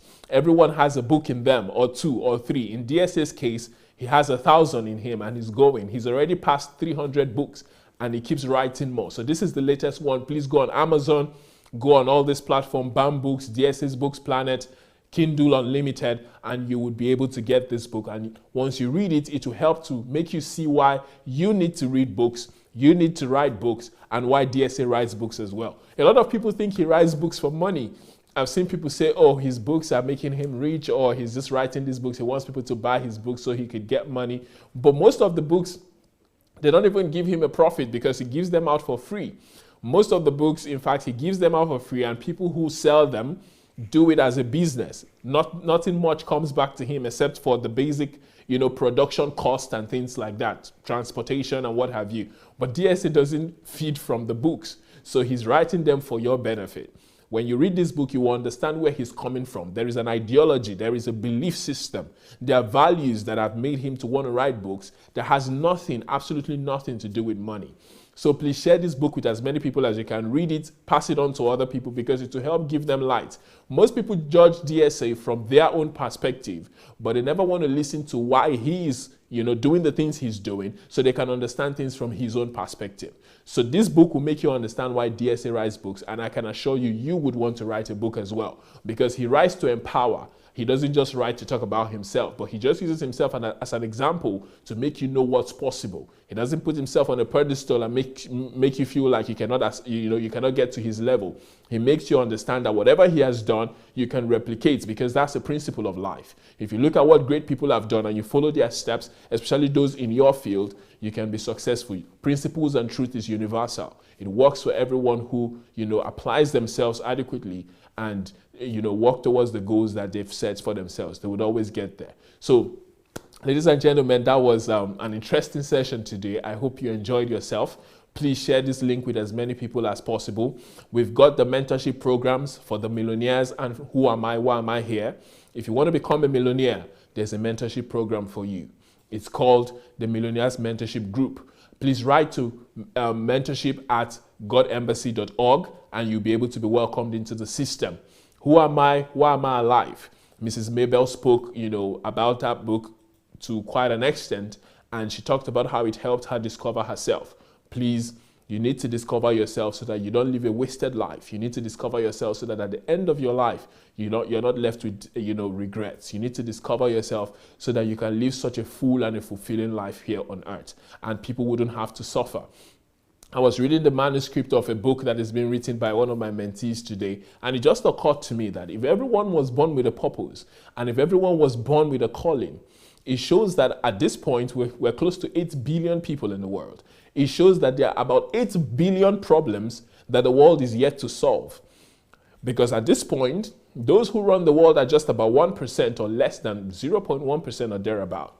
Those are the people who build systems. Those are the people who innovate. Those are the people who bring up, most of the solutions that we have. So that means a huge chunk of the population, at least 90% or 95% of the population of the world, they are yet to discover their purpose and live it out. Because if we're living out our purpose, 8 billion people would make this world like heaven.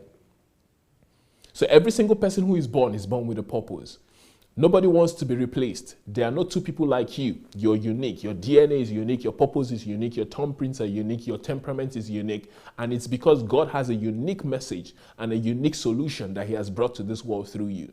So if you're failing to do what you're supposed to do, you're leaving the world destitute of a solution that God put on the inside of you. So please, get that book, Who Am I, Why Am I Here? The series is on Facebook, and this mentorship group will help hold your hand through the process to finding out who you are. The mentorship group will do the same. It will help you become a millionaire. Financial empowerment leads you into plenty. Jim Rohn said everyone needs to become a millionaire, not because of the money per se, but because of what it makes you. People think being a millionaire is just about money. No, it's values, it's skills, it's your personality that gets developed. You grow as a human being for you to be somebody who is a millionaire. And that is something that is most important. Not even the money. You can lose the money and you'll make it back in no time once you understand what it takes to control and make that level of wealth. So thank you very much for joining us today. We have DSA's Vintage app coming up very soon. It's called Vintage DSA. Get ready. You'll be able to download it. Everything DSA is going to be on this platform, and it's going to be a wonderful one. So get ready. When it comes out, you'll be able to download it on your mobile devices and enjoy all of the goodies and all of the features that we have for you on there. So we're going to be back here same time tomorrow. Thank you for joining us. Have a great day. See you tomorrow.